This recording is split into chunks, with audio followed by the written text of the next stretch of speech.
Bienvenue à toutes et tous au Festival Digit Justice Fiscale, un festival engagé, solidaire, qui défend la justice fiscale, une revendication politique que nous pensons au cœur des solutions pour faire face à la crise économique suite au coronavirus. Alors quand je dis nous, je parle du CNCD 11-11-11, mais je parle aussi du réseau justice fiscale et de multiples partenaires associatifs qui sont justement autour de cette campagne.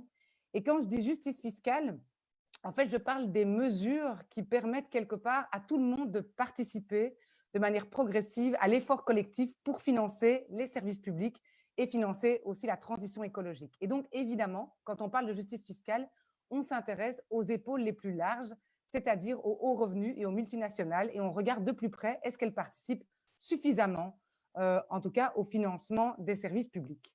Alors, ce festival, il a lieu du 11 au 20 mai. Si vous avez pu participer hier, vous avez eu l'occasion de vous intéresser aux soins de santé. C'est un rendez-vous quotidien de 16h à 18h qui aborde une thématique en particulier. Aujourd'hui, ce sera celle des inégalités, mais chaque jour, on fait le focus sur un enjeu particulier de la justice fiscale. Mais ce festival, engagé solidaire, se veut aussi solidaire des artistes avec un concert demain jeudi, de 19h30 à 20h30 avec David Mendes Yepes, mais aussi un débat politique avec les partis politiques francophones. Ce sera vendredi de 16h à 18h. Et puisqu'on sait bien que le confinement rime aussi avec digitalisation, avec solitude face aux écrans, nous avons choisi de terminer ce festival avec une assemblée citoyenne digitale qui aura lieu le mercredi de 14h à 16h, où vous aurez bien plus la parole que dans les webinaires que nous vous proposons au niveau quotidien. Alors, deuxième rendez-vous du festival, il est consacré aux inégalités. Alors, l'économiste Piketty, bien connu, qui a largement étudié les grandes inégalités, a montré que ces 30 dernières années, les inégalités ont explosé dans les différents pays du monde. Une tendance qui n'est pourtant pas une tendance qui a toujours existé dans l'histoire de l'humanité. Et cette tendance, on l'a bien vu de 1910 à 1970, était en réalité beaucoup moins importante. On avait des inégalités moins fortes entre les très hauts revenus ou les très bas revenus. Et donc, pour nous, la grande question que nous allons aborder aujourd'hui, c'est de savoir quelque part le lien entre inégalité croissante et politique fiscale injuste. Est-ce que ce n'est pas un lien que nous pouvons casser à un moment ou à un autre? Et est-ce que ce n'est pas le moment de le casser à la suite de la crise du coronavirus? Alors, pour cela, j'ai évidemment des invités. Je ne vais pas faire ça toute seule, sinon vous seriez très vite lassés. J'ai James Galbraith, qui est un économiste connu avec qui on va commencer ce webinaire, mais des artistes aussi. On a toujours voulu, dans ce festival Digit Justice Fiscale, que des artistes soient présents, parce que la culture, c'est aussi un service public, et on a bien vu au moment du confinement qu'en réalité, beaucoup d'artistes étaient très nécessaires pour aider tout le monde à supporter cette crise. Alors, Paolo Woods, photographe, Milady Renoir, poétesse, vont nous accompagner aussi dans ce webinaire. Et puis, on aura Ariane Esten du MOC, présidente du MOC, et Aurore Kesch, présidente de Vie Féminine, qui, elle, représente la société civile belge. Tous ces invités, vous aurez aussi comme spectateurs et spectatrices. Alors, on me dit qu'il y a 167 personnes qui suivent le live Facebook et à peu près 47 personnes qui le suivent sur Zoom. Celles et ceux qui sont sur Zoom, vous aurez l'occasion de poser vos questions à deux moments, mais via le question-réponse. Et donc, c'est ma collègue Corinne qui va en fait tout simplement récolter vos réponses, vos questions, mais aussi vos interventions, vos commentaires, pour pouvoir évidemment entamer un débat avec nos conférenciers et conférencières. Alors, je vais commencer par accueillir James Galbraith. James Galbraith, vous êtes un économiste, vous êtes professeur à l'université d'Austin au Texas. Je sais qu'il est tôt au Texas, donc de l'autre côté de l'Atlantique. Vous avez publié de nombreux livres sur la question de l'inégalité. Les livres les plus connus en français, c'est L'État prédateur et Inégalité. Mais d'abord, je veux vous remercier d'être là avec nous dans ce festival Digit Justice Fiscale et bienvenue à vous. Alors, peut-être première question, je vais devoir parler fort parce qu'il semblerait que ce n'est pas évident que le son passe jusque de l'autre côté de l'Atlantique. Les États-Unis sont le pays le plus touché par l'épidémie. On parle maintenant de 80 000 décès recensés et ça, c'est le travail que fait l'université Johns Hopkins.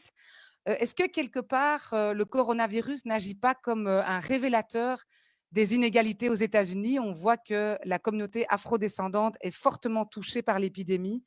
Comment voyez-vous ce coronavirus et finalement les nombres de gens touchés et les nombres de décès comme un grand révélateur? Ouais, bonjour. Bien sûr, la situation aux États-Unis est très grave et, comme vous dites, elle est révélateur des inégalités qui étaient là auparavant. Dans la communauté afro-américaine, il y a une incidence de décès qui est très élevée par rapport à la population en général. C'est une réflexion des conditions de vie, de la pollution dans les voisinages où habite une grande partie de la population afro-américaine, près des usines industrielles, par exemple, des entreprises pétrochimiques, tout cela. Aussi des conditions de santé dans cette communauté. Tout cela, c'est révélateur, comme vous dites, des inégalités de la société préexistante. C'est tout à fait clair. Mais je crois aussi que c'est pire que ça. La situation est révélateur de la fragilité des institutions qui soutiennent la population en général aux États-Unis. En partie le système de santé, mais aussi autre chose. Hein. Mais en fait, nous subissons ici une espèce de transformation économique qui révèle la fragilité du système qui était là. Et ça va sans doute aggraver les inégalités, mais c'est aussi peut-être d'une façon plus sérieuse, la précarité, c'est aussi l'instabilité de la vie d'une grande partie de la population américaine. Donc, je crois qu'on peut on peut discuter dans quel pays, dans quelle région la situation est la plus grave. Surtout en Europe, certainement en Europe, en Italie, en France, en Espagne, on a vu des scènes de détresse très profondes. Mais ici, on a eu une certaine confiance dans la capacité de l'économie, la résilience qui n'est plus là. Et que ça va changer le climat économique et politique dans ce pays pour je crois, pendant des années à venir. Vous dites que ça va changer le climat dans le pays. Alors, on a vu, c'était ma troisième question, mais je vais la remonter. On a vu l'exemple du Danemark qui a décidé de donner des aides publiques aux entreprises suite à la crise du coronavirus, mais de les conditionner au fait que les entreprises n'aient pas de filiales dans les paradis fiscaux. On voit qu'aux États-Unis, ce débat existe aussi. On a décidé d'octroyer des aides publiques aux entreprises à hauteur de 500 milliards de dollars, mais en conditionnant au fait que les salaires des dirigeants ne soient pas augmentés. Est-ce que vous avez l'impression quelque part que le contexte, en tout cas, et le débat sur la relance économique pourrait amener en tout cas, un renouveau de politique keynésienne et aussi un renouveau quelque part d'une puissance publique qui viendrait interférer dans l'économie? Eh bien, en effet, le climat politique devient keynésien dans des crises. C'est presque inévitable. C'est certainement ce qui arrive, ce qui est arrivé il y a 13 ans au moment de la crise financière.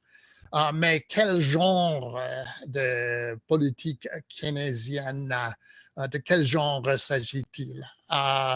Il y a eu une politique de soutien, une politique de sauvetage pour les grandes entreprises, pour les grandes banques et pour le marché, pour les bourses, les marchés des capitaux. Ça a été très fort, très rapide. Pour le reste, très faible, pas assez rapide. Pour les gouvernements des États, des grandes villes, des petites villes, il n'y a pas eu grand-chose. Hein. Pour les pauvres, il y a eu, pour la population en général, un tout petit peu. Donc, c'est une politique keynésienne, mais ce n'est pas du tout la politique de Keynes. Ce n'est pas du tout la politique de mobilisation comme on a vu pour la Deuxième Guerre. Ce n'est pas du tout une politique qui a engagé d'une façon efficace la population en général. Et ce qu'on voit dans les autres pays, et dans les pays beaucoup plus pauvres que les pays d'Europe, les pays ou les États-Unis, par exemple en Chine, par exemple au Vietnam, par exemple dans un pays assez riche maintenant, mais quand même, la Corée du Sud. C'est une organisation communautaire, une organisation de toute la population avec un système de santé qui fonctionnait aussi au Cuba, par exemple, qui fonctionne et qui mobilise la population en général pour battre l'épidémie et pour conserver la société. C'est ça qu'on a manqué, et c'est ça l'essentiel dans la situation, je crois. Je crois qu'on peut voir aussi un peu ces distinctions en Europe. Ça a beaucoup mieux marché en Allemagne. Vous avez dit au Danemark, par exemple, qu'en France ou en Espagne. Les sociétés qui ont été très stressées par l'austérité en Italie, surtout en Italie, on a eu beaucoup plus de difficultés. Une exception, c'est la Grèce qui malgré tout, s'est organisée de façon apparemment assez efficace pour maintenir la santé publique. Remarquable et chapeau pour les Grecs dans cette situation parce qu'ils ont eu des bases économiques extrêmement faibles et fragiles et difficiles pour faire ça. Et je voulais justement revenir, vous avez évoqué le cas de la Corée du Sud, le cas de la Chine, du Vietnam et de Cuba. Vous avez beaucoup travaillé aussi sur les inégalités au niveau mondial. Est-ce que vous avez parlé de certains pays qui ont globalement bien géré la crise, peut-être bien mieux que juste par des aides aux entreprises? Est-ce que vous avez l'impression que finalement cette crise pourrait limiter les inégalités préexistantes ou bien au contraire, elle va les renforcer, les augmenter dans les autres pays qui ne sont pas l'Europe et les États-Unis? Dans les pays capitalistes, dans les pays qui ont été dominés par la finance jusqu'à maintenant, il va y avoir, après la crise de santé, il va y avoir une crise économique. Et après la crise économique, il va y avoir une crise politique. Parce que c'est une situation où on ne peut pas dire que les gens qui sont endettés, les gens qui ne peuvent pas payer leurs hypothèques, leur location, sont dans une position de faute. On ne peut pas dire qu'ils sont responsables d'un point de vue personnel de la situation actuelle. Ils sont tous pour utiliser une métaphore martiale, ils ont tous des alliés, des soldats dans cette guerre. Et on ne peut pas faire payer des soldats forcer les soldats de payer pour ce qu'ils font.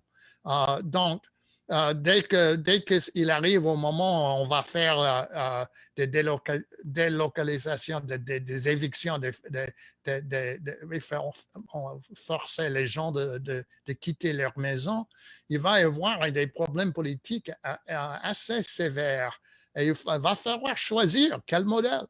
Est-ce qu'on va préserver la société? Les gens peuvent rester chez eux avec un certain soutien, une certaine solidarité de la communauté, une certaine capacité de trouver du travail. Est-ce qu'on va avoir une société des gens qui vivent dans les rues?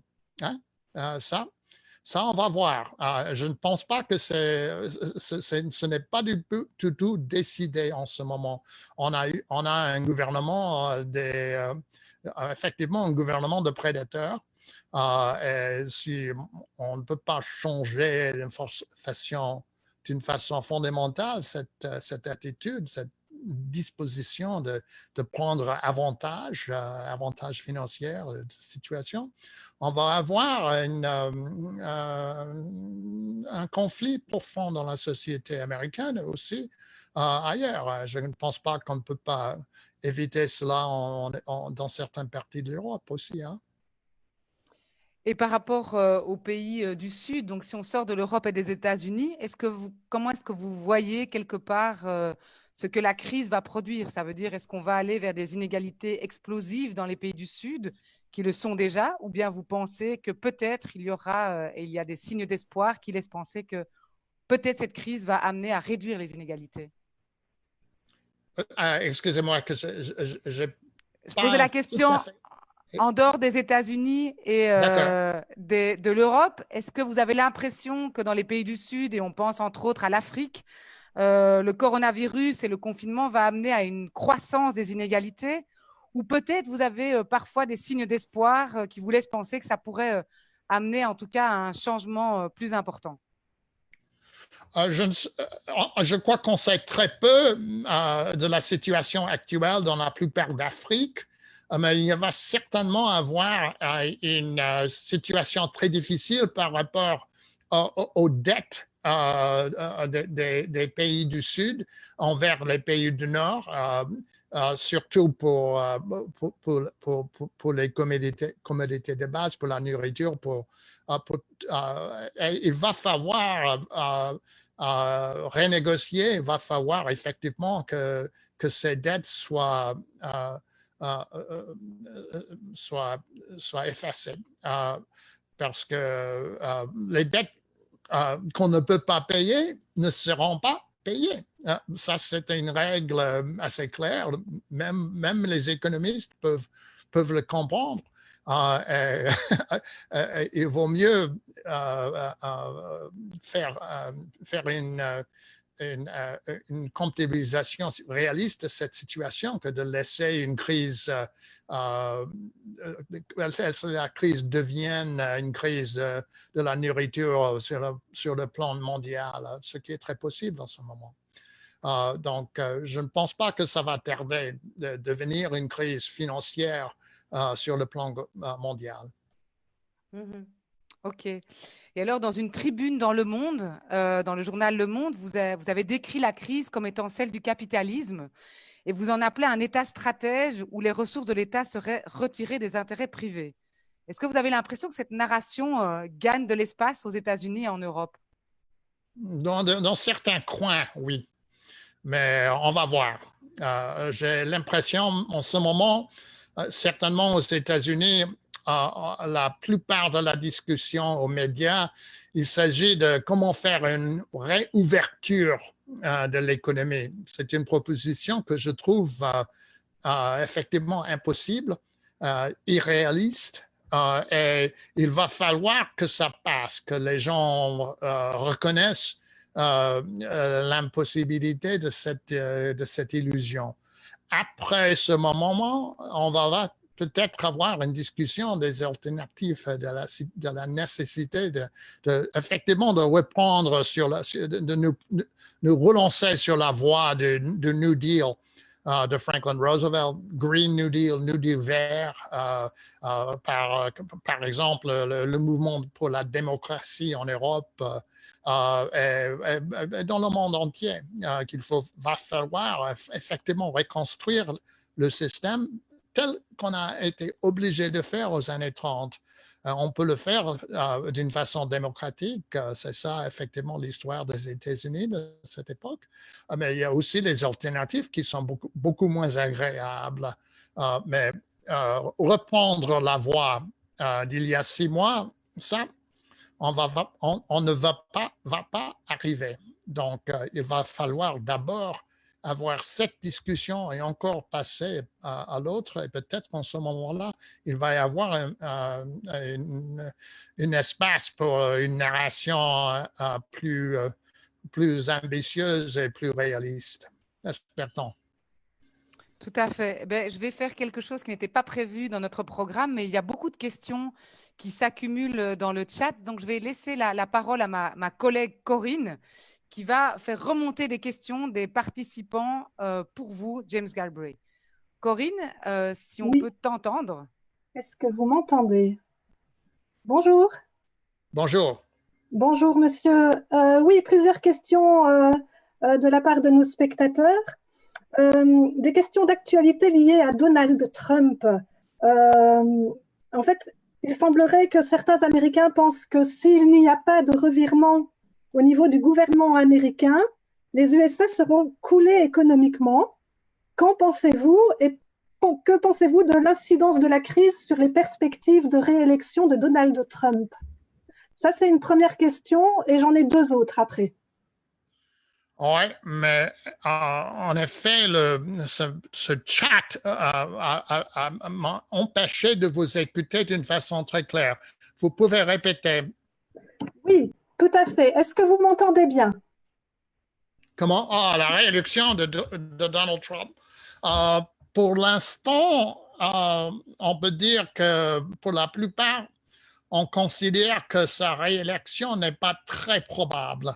Mais je conseille qu'il ne faut pas sous-estimer les capacités politiques de M. Trump.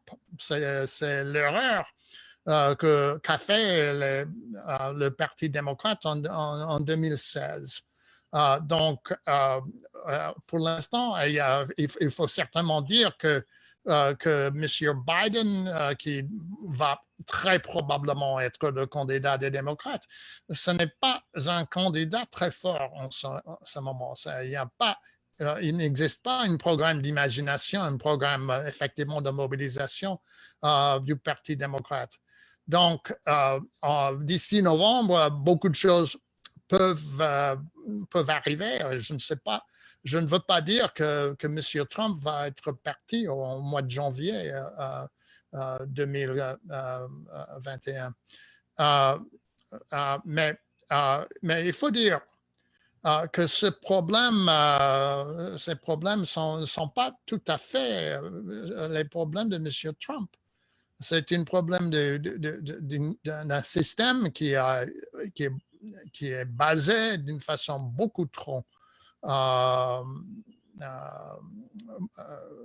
sur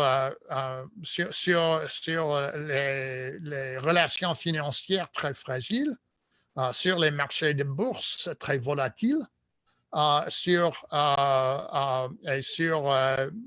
il y a une dynamique de dissolution dans l'économie américaine en ce moment qui n'est pas le cas ce qui n'est pas le cas dans les économies asiatiques, par exemple. Il va falloir s'adresser à des conditions structurelles, quoi qu'il soit le président des États-Unis dans un certain moment. Je suis assez sûr que le Parti démocrate, assez certain que le Parti démocrate n'est pas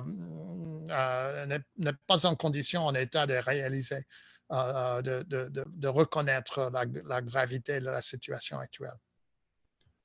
Et la deuxième question, donc, qui demandait quelque part, avec la crise économique qui va suivre le coronavirus, est-ce que la position des États-Unis n'est pas extrêmement fragilisée sur le plan international et pourrait être fatale à une économie américaine qui allait mieux? Ouais, sans doute, fragilisée, oui, tout à fait.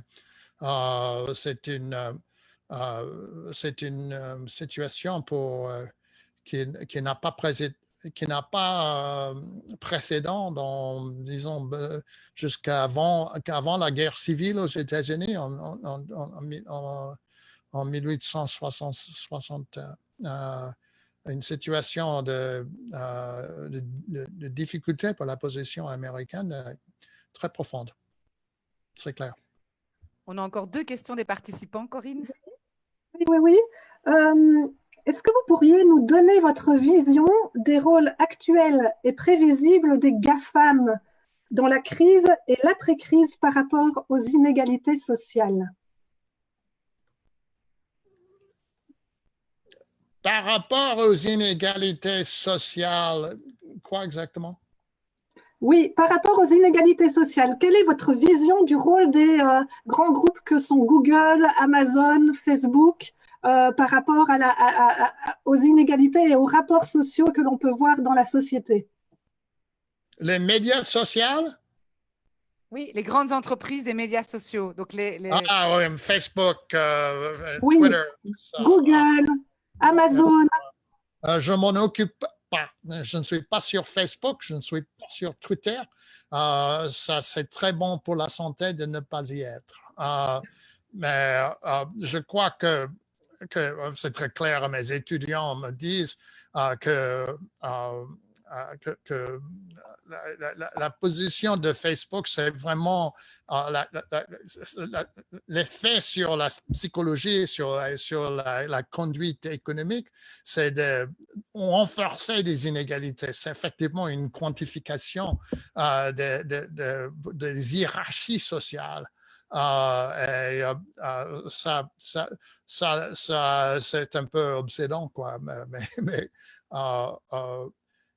il y a aussi une certaine tendance de remplacer les médias traditionnels. Certainement, c'est le cas. Aussi par les phénomènes très importants, c'est la position d'Amazon dans le commerce qui est en train de déplacer tous les petits commerçants, mais beaucoup de grands commerçants aussi aux États-Unis. Au moment de cette crise, c'est un processus qui s'accélère. Donc, on est dans une transformation de l'économie envers les médias digitales. Effectivement, on participe dans un exemple maintenant, hein, parce que pour faire ça, il y a 6 mois, il aurait fallu que je prenne un avion pour arriver chez vous, que vous me faites une chambre d'hôtel à Bruxelles pendant quelques jours.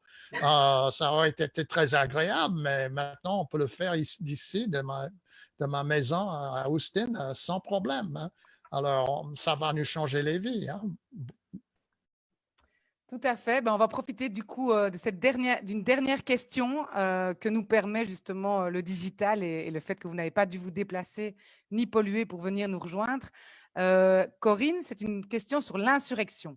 Oui, alors je ne sais pas si M. Galbraith a suivi un peu le mouvement des... Alors, je le pense, le son est coupé, Corinne. On ne t'entend plus. Vous n'entendez plus. On n'a pas entendu la question. Voilà, c'est une question de Xavier. Que pense M.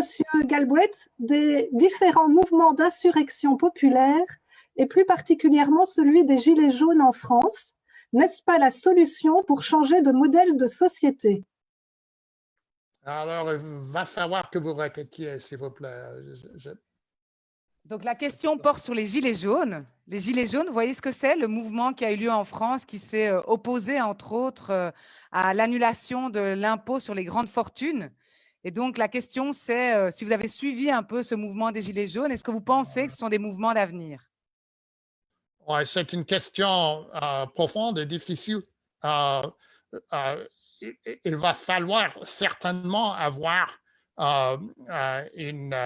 des systèmes de taxation des impôts plus justes, de supprimer les paradis fiscaux en Europe, par ici aussi. Mais c'est une question beaucoup plus profonde actuellement parce que les grandes fortunes, ça reste sur les dettes des endettés. Dans cette situation, on est dans une condition où les endettés ne peuvent pas payer les dettes normales, les hypothèques, les locations, les utilités, l'électricité, tout cela. Donc, il va falloir vraiment confronter une crise de la base financière du système. Ça va arriver. Ce n'est pas ce mois, c'est peut-être fin d'été, milieu d'automne que ça va devenir extrêmement sévère, mais c'est sûr que cela va arriver. Si on ne veut pas avoir des dizaines de millions de chômeurs et des gens qui sont déplacés de leur logement, c'est indispensable qu'on commence à considérer comment on va faire. Les gens ont perdu leurs revenus, mais ils ont toujours les contrats des dettes qu'ils ont engagés auparavant. Ça ne va pas durer. Et sans ça, il va y avoir un changement de la position des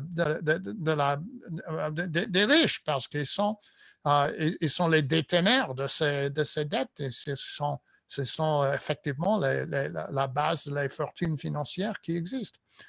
Donc, je pense qu'on est sur le bord d'une réévaluation fondamentale de la distribution des richesses.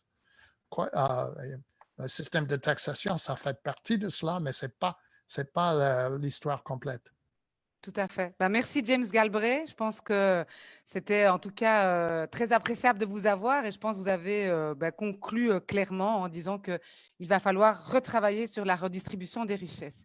Merci à vous. Passez une excellente Merci journée. beaucoup. C'est un grand plaisir d'être avec vous. Hein? Tout à fait. Et restons Voilà. en contact Ce matin, puisque ce ce soir. combat, voilà, pour ce combat pour la justice fiscale. Et je vous souhaite une bonne journée puisque pour vous, elle ne fait que commencer. Alors, on va rejoindre Paolo Woods. Alors, Paolo Woods, c'est un photographe italien. Donc là aussi, on se déplace digitalement. Photographe qui a travaillé sur beaucoup de sujets, des sujets nombreux et variés. C'est autant les Chinois en Afrique que la question de l'industrie du pétrole.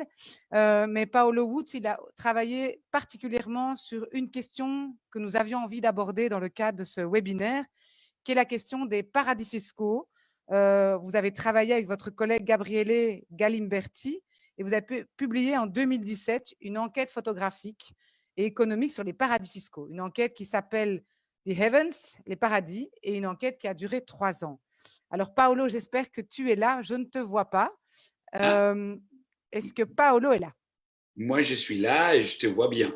Ah voilà, super. Bienvenue Paolo dans le festival Digit Justice Fiscale. Comme tu le disais, en Italie, il fait beau. En Belgique, il ne fait pas tellement beau. Mais je pense que nous sommes, au tout début du déconfinement, alors que vous êtes un peu plus loin. Alors, on ne va pas s'intéresser à la question du déconfinement, mais on va s'intéresser à l'enquête photographique que tu as menée avec ton collègue. D'abord, vous êtes allé dans 13 paradis fiscaux. Vous avez été dans des hôtels, vous avez été dans des réunions, vous avez été dans des salles d'attente, des salles de coffre-fort. Comment est-ce qu'on fait quand on est un photographe pour photographier l'invisible, puisqu'on sait bien que les paradis fiscaux, ce sont finalement des mécanismes artificiels, des flux financiers artificiels qui sont déclarés dans ces paradis pour éviter une taxation dans les pays où ils sont générés?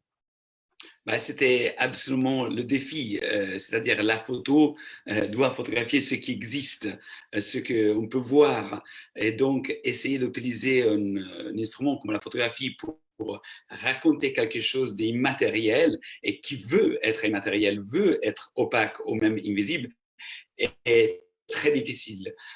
Donc quand on a eu cette idée, tout le monde nous a dit c'est complètement fou, jamais vous pouvez arriver. Et en effet, tous les textes qu'on avait lus ou les articles qu'on avait retrouvés dans notre recherche sur le sujet des paradis fiscaux étaient souvent illustrés par des dessins, par des illustrations de petites îles avec un coffre-fort et des monnaies dedans, ou des îles paradisiaques. Et donc, on s'est dit, on va physiquement voir à quoi ça ressemble. Et donc, on est allé dans ces endroits qui sont différents, mais ils ont un point commun qui à la base, l'argent n'est pas là. Ils sont seulement de conduits, des systèmes très compliqués, très baroques, pour faire en sorte que la plupart du temps légalement, et ça c'est le gros problème, la plupart du temps légalement, les grosses entreprises puissent éviter de payer les taxes. Et donc, c'est un phénomène énorme, c'est un phénomène de dramaticité qu'on voit encore plus maintenant avec le coronavirus et tous les systèmes de santé des différents pays occidentaux qui ont dû couper énormément parce qu'ils n'avaient pas d'argent. On voit à quel point c'est une thématique fondamentale, mais c'est une thématique que la plupart des gens ne connaissent pas parce que c'est difficile à comprendre. Et donc, on s'est dit, la photo peut aider dans la compréhension. La photo peut illustrer en quelque façon ce système. Et on a essayé de faire des photos qui donnaient pas tellement les effets de paradis fiscaux, mais comment ce système fonctionne. Et c'était ça notre but. Et pour ça, il a fallu qu'on aille physiquement dans ces endroits, montrer à quoi ça ressemble et jouer énormément avec les photos et le texte aussi. Parce que le livre qu'on a fait, c'est un livre qui, bien sûr, est un livre photographique, mais il a beaucoup de textes à l'appui qui essayent d'expliquer de la façon la plus simple un système qui, pour sa nature, est compliqué. Parce que la complication du système de paradis fiscaux fait en sorte que la plupart du public ne comprend pas qu'est-ce qu'il y a de mal que Amazon ne paie pas ses taxes. par exemple. Alors, on partage à l'écran quelques-unes des photos qui sont dans votre livre. On voyait une photo où on voit une multitude de boîtes aux lettres. Il y a d'autres photos où on voit un homme seul, et ça c'est l'image plus classique, face à une baie vitrée, face à en tout cas une image paradisiaque d'une île au fin fond, en tout cas sur la ligne de l'équateur. Peut-être est-ce qu'il y a des caractéristiques communes finalement dans ces paradis fiscaux? Est-ce que en les photographiant, en vous immergeant, en faisant une véritable enquête, vous avez constaté des caractéristiques communes?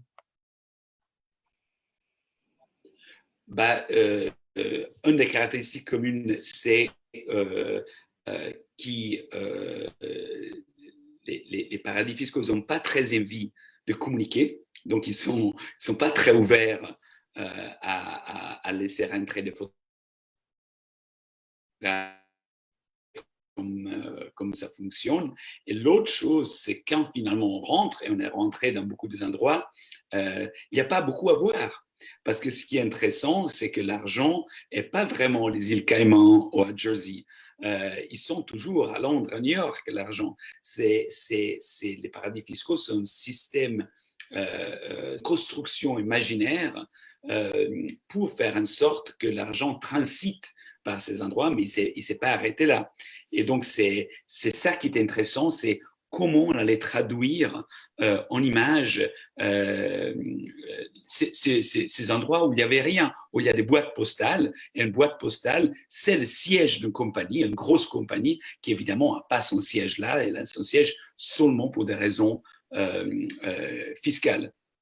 Et comment ces systèmes très compliqués sont encouragés par les Big Four, dont vous voyez une des photos maintenant, c'est-à-dire ces compagnies de accounting qui structurent, qui vont vers des petits pays comme les BVI's, comme Cayman, comme Jersey, ou comme plein d'autres endroits, et ils expliquent comment faire une législation pour attirer les compagnies à mettre un siège fictif dans ce pays et faire en sorte qu'après, avec ce système, ils puissent éviter de payer les taxes qu'ils devraient payer.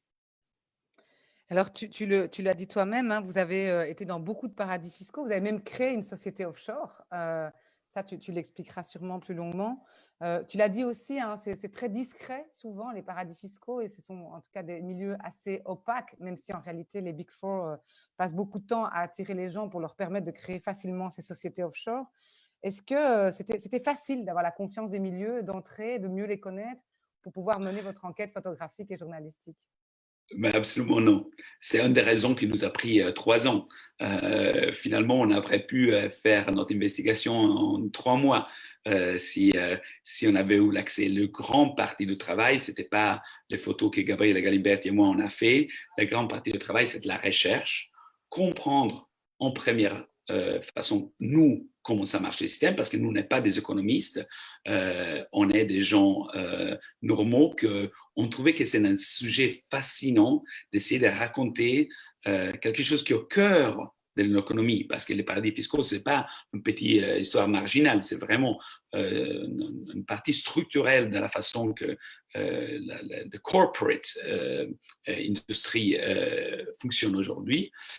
Et donc, quand on a décidé de faire cette histoire, c'est voulait dire d'abord la recherche, mais après demander l'accès, parce que la photo, on peut pas la faire assis à son bureau, on doit physiquement y aller et gagner l'accès à ces endroits, c'était un cauchemar. C'était un cauchemar et très difficile, mais ça a été un peu la mesure aussi de pourquoi cette histoire est importante et comment on accède dans ces endroits. Donc, par exemple, je pense que vous avez des photos aussi de Singapore Freeport. C'est un endroit à côté de l'aéroport de Singapour. Donc, c'est un Freeport, c'est un non-pays. Souvent, c'est des non-lieux.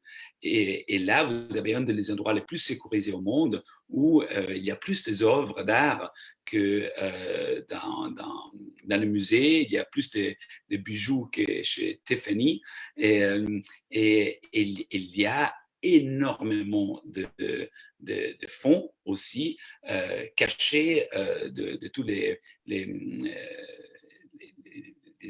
différents pays qui devraient avoir leur dû fiscal sur ça. Donc, réussir à pénétrer un droit comme ça prend beaucoup de temps et beaucoup de recherche, tout à fait.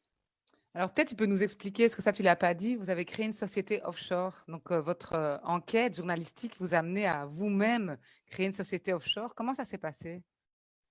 Ça s'est passé comme ça. On était au Delaware, que c'est un des États américains, un des États les plus petits américains, qui est aussi un paradis fiscal. Delaware revenait tout le temps dans notre recherche sur comment les compagnies, surtout les compagnies américaines, faisaient leur incorporation, ils basaient leur société au Delaware pour des raisons légales, mais aussi, bien sûr, pour des raisons de taxes.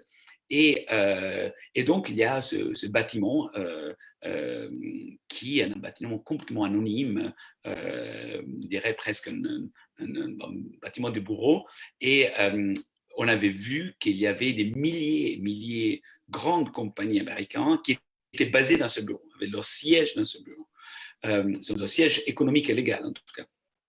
Et donc, on s'est dit, c'est des compagnies comme Pepsi Cola ou Johnson & Johnson, compagnies américaines, ils sont tous de ce bâtiment, on veut aller voir dans les bâtiments. Et donc, on se présente avec Gabrielle et on dit, est-ce qu'on pourrait venir photographier ici? Elles disent, non, absolument pas. Et donc, le jour après, on y allait et on a dit, est-ce qu'on peut venir baser notre compagnie ici? Bien sûr, venez, vous êtes les bienvenus. Et donc, on est allé et on a créé notre compagnie qui s'appelle The Heavens. Et on a vu en quelle vitesse on peut créer une compagnie. C'est-à-dire, ça nous a pris tout le processus, ça nous a pris 600 € et à peu près une demi-heure. Ils ne nous ont même pas demandé nos documents. On aurait pu donner de noms complètement faux. Et à la fin, on avait une compagnie. Et cette compagnie avait déjà le droit d'ouvrir un compte en banque aux États-Unis.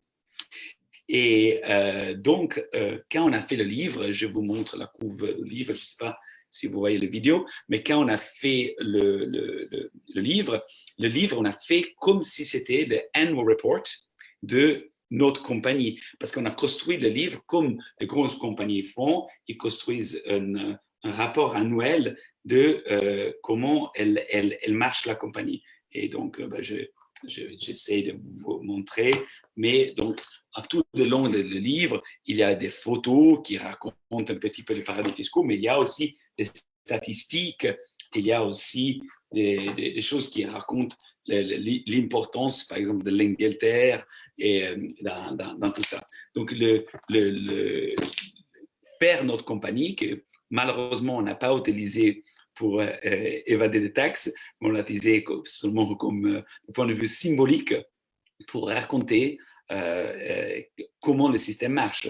Et quand on n'avait pas le droit de photographier, c'est nous-mêmes qu'on a fait notre compagnie. Voilà. D'accord.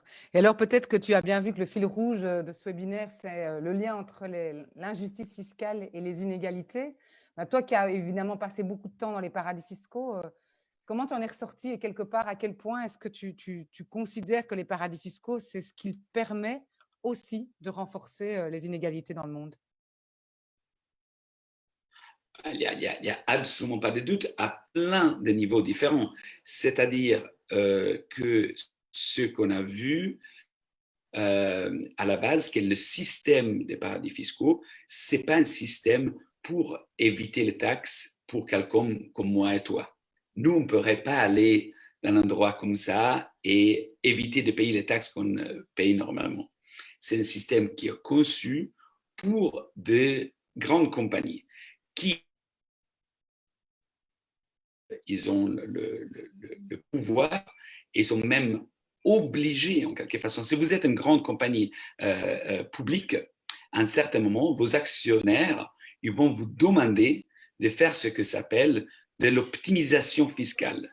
C'est un terme assez gentil pour dire pas payer vos taxes, mais de façon légale. De façon légale à travers des systèmes complexes que les Big Four ils vont dessiner pour vous. Et si vous ne faites pas ça, vous allez être puni par vos actionnaires. Et donc, l'exemple plus simple et classique, moi, je suis même pas un petit, je suis une chaîne de libraires à Bruxelles, par exemple, et moi, je dois payer les taxes sur ce que je gagne. Si je suis Amazon, je peux structurer ma compagnie d'une façon qui évite de payer les taxes. Et donc, j'ai un avantage par rapport à des libraires de Bruxelles énorme. Parce que le libraire de Bruxelles, jamais il va gagner suffisamment pour justifier la construction d'un système complexe d'optimisation fiscale. Et donc, le terrain de jeu entre le Amazon et le libraire de Bruxelles n'est pas égal, ce qui est un postulat de capitalisme. Et un avantage de qui a la possibilité d'éviter de payer ces taxes. Merci Paolo. Je vais ouvrir donc, la parole. Incrémente énormément l'inégalité. Tout à fait. Je crois que tu as bien montré en tout cas les inégalités entre les petites entreprises et les très grandes. Je vais passer la parole à Corinne, ma collègue, qui est celle qui relève les questions, mais aussi les interventions qui ont lieu dans le Q&A. Donc Corinne, à toi la parole. Oui. Est-ce que vous m'entendez? Voilà. Oui. Alors, une question toute simple. Vous avez mentionné les Big Four. Les Big Four, pouvez-vous nous dire qui sont-ils, ce que c'est? Les Big Four, c'est des sociétés. Il y en a 4 qui sont grands, mais il y en a beaucoup des autres. Mais les 4, ils partagent la plus grande partie du gâteau. J'essaie de trouver dans le livre et on avait fait une photo de ça, mais ils sont Deloitte, Ernst Young, PwC et KPMG. Donc, la plupart des gens ne connaissent pas ce nom, mais si vous êtes dans le droit de business, vous les connaissez très bien. Et disons qu'à eux tout seuls, ils dominent les plus grandes compagnies au monde. C'est-à-dire, les plus grandes compagnies au monde vont chez ces compagnies, ces 4 compagnies, pour organiser leur structure fiscale. Et donc, cette compagnie va vous dire, on va faire pour vous, monsieur, madame, une structure comme ci, comme ça, qui permet d'optimiser les taxes que vous devez. Ça veut dire, en gros, de réduire énormément ce que vous payez. Corinne, tu as encore une autre question, je pense? Oui, j'en ai même 2 ou 3. Il y en a une qui part de votre expérience. Vous avez monté votre entreprise offshore et vous avez donc pu découvrir certaines ficelles. À votre avis, comment peut-on envisager de détricoter ces paradis? Ça, c'est la législation. C'est-à-dire, le problème, c'est que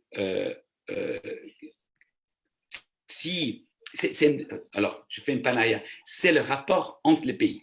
Parce que, par exemple, l'Italie, récemment, a fait une loi comme quoi si vous êtes milliardaire et vous venez établir vos résidences fiscales en Italie, il va fixer un taux annuel, les taxes que vous payez, si vous gagnez 10 ou si vous gagnez 1000 ou si vous gagnez 1 million. Donc ça, c'est pour attirer vers l'Italie la résidence fiscale de des gens qui sont résidents ailleurs.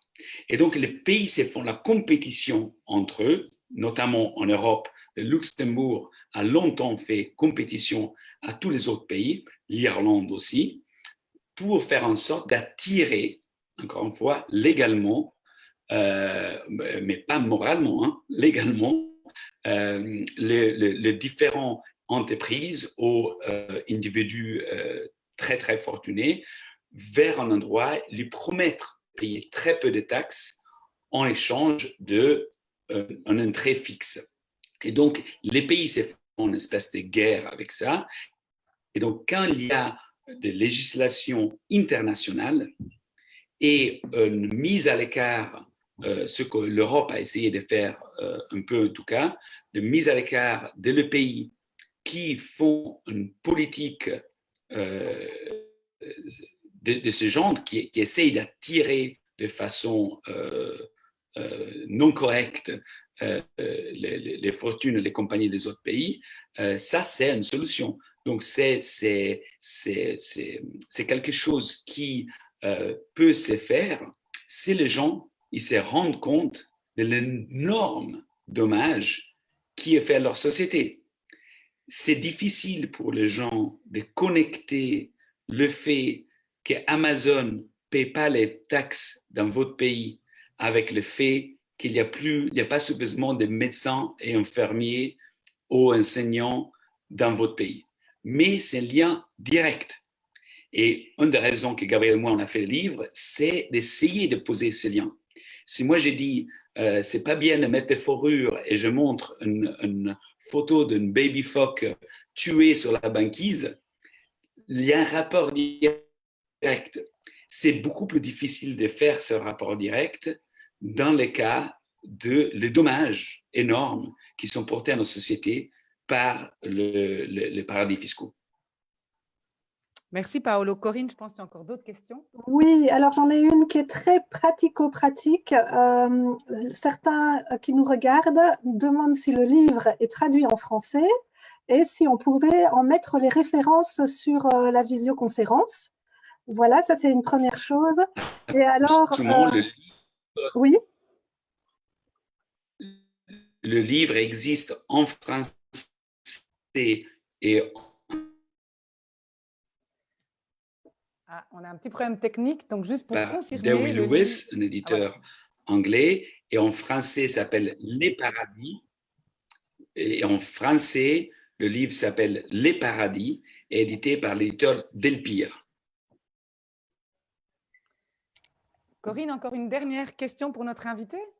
Oui, alors la dernière question, elle est plus sur le champ politique européen, qui est de dire, mais finalement, on a eu une crise financière en 2008 et à un moment donné, tout le monde était d'accord pour dire qu'il fallait rétablir un peu de justice fiscale. Il y a eu énormément d'argent qui ont renfloué les banques. Comment réagir par rapport à ça aujourd'hui en tant que citoyen européen?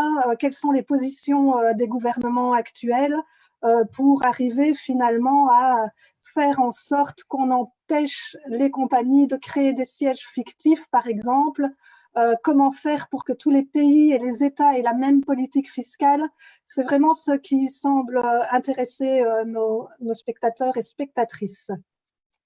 Alors, je doute que j'ai une réponse, solution à tout ça. Peut-être je ne serais pas photographe si j'avais cette réponse. Je pense que la première solution, et je pense que les deux possibles solutions, c'est que le grand public, donc les gens qui vont voter, se rendent compte que quand on établit un paradis fiscal quelque part, on est en train de voler dans leur poche.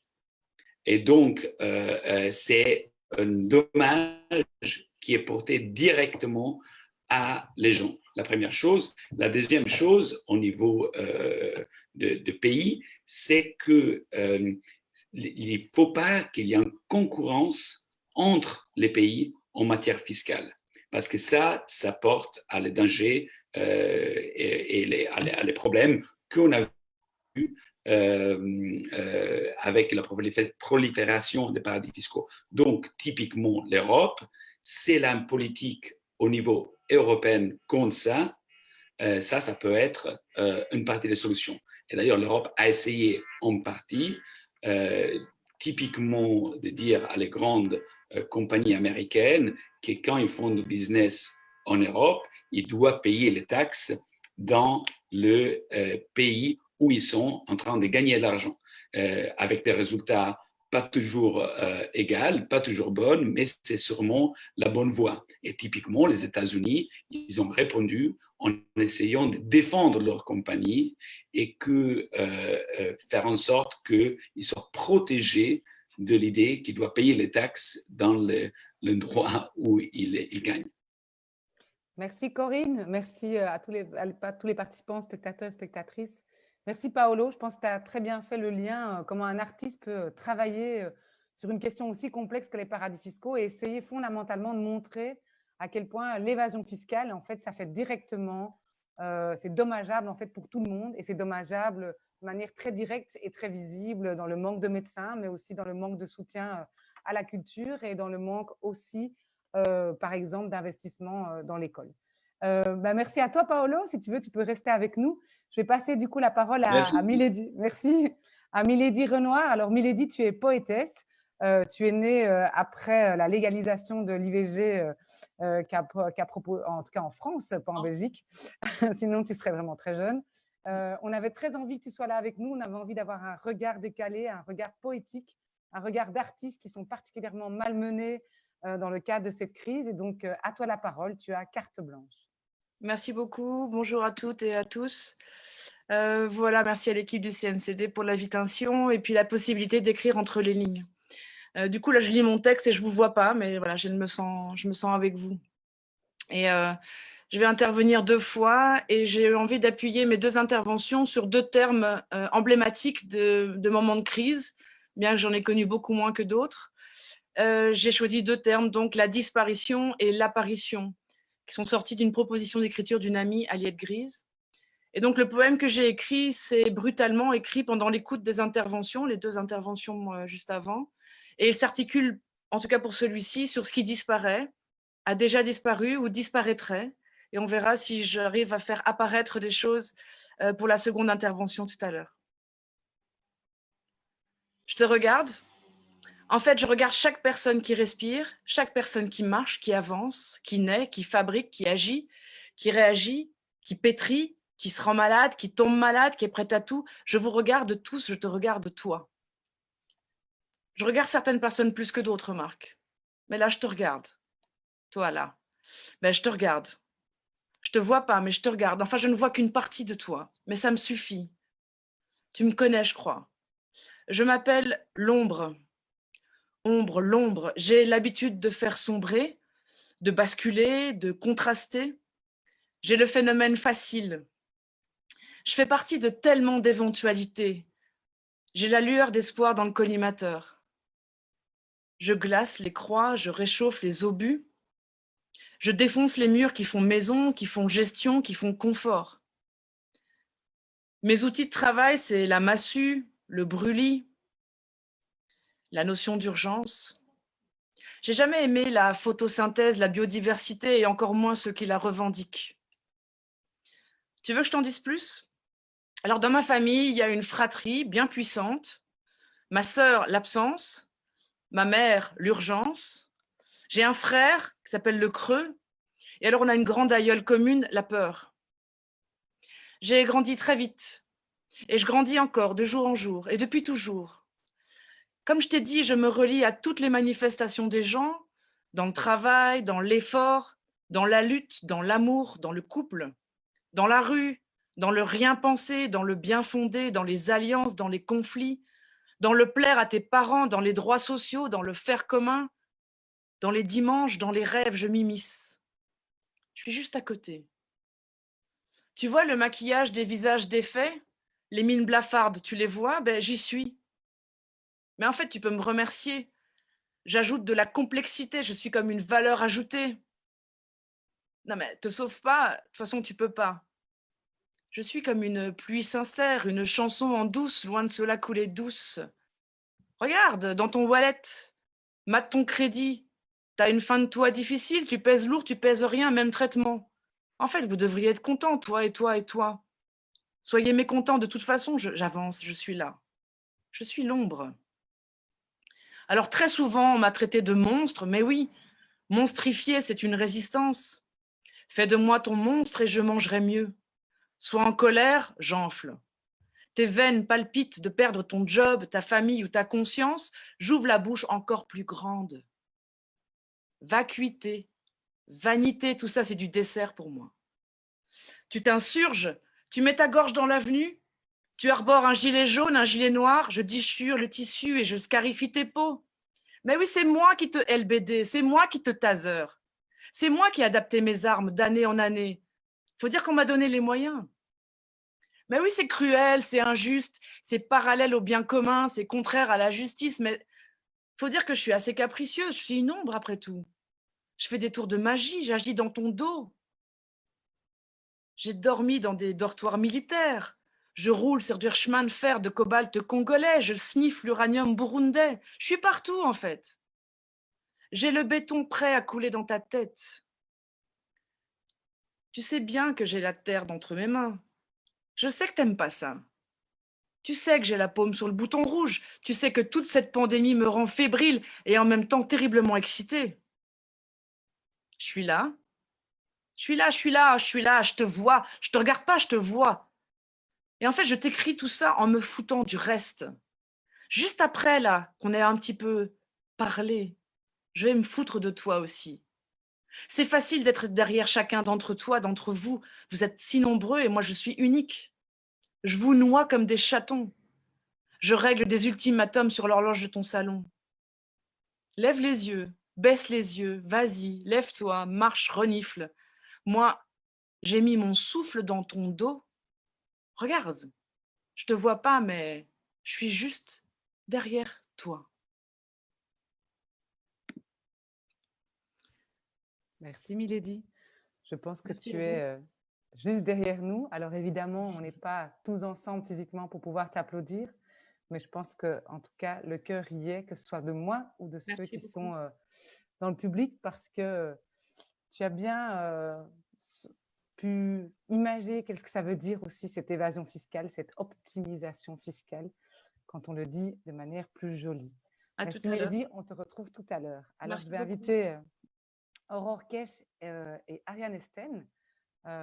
Aurore Kesh, tu es présidente de Vie Féminine, qui est une organisation féministe qui est plus que jamais à côté des femmes précaires en Belgique et proche d'elles face à des situations particulièrement difficiles. Et Ariane Esten, tu es présidente du MOC, le mouvement ouvrier chrétien, qui rassemble un nombre important d'organisations, entre autres la CSC, Vie Féminine et d'autres organisations. Alors, je vais d'abord commencer par une question à Ariane. On va un peu s'intéresser cette fois-ci à la Belgique. On est passé par les États-Unis, on est passé par en tout cas le monde, et puis on a eu évidemment le monde avec un regard aussi d'un photographe italien. Maintenant, on va s'intéresser plutôt à la Belgique.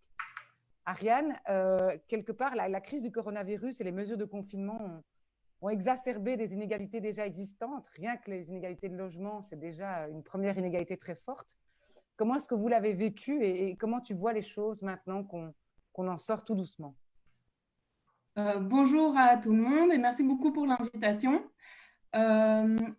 Juste pour préciser, le MOC, c'est l'organisation conjointe de 5 organisations constitutives que sont donc, comme tu l'as dit, la CSC et Vie Féminine, mais aussi les mutualités chrétiennes, les JOC et les équipes populaires. Et donc, moi, sur la question des inégalités, comme tu dis, qui ont été exacerbées par cette crise, je voulais un peu pointer 3 niveaux, parce qu'on utilise souvent l'image de loupe.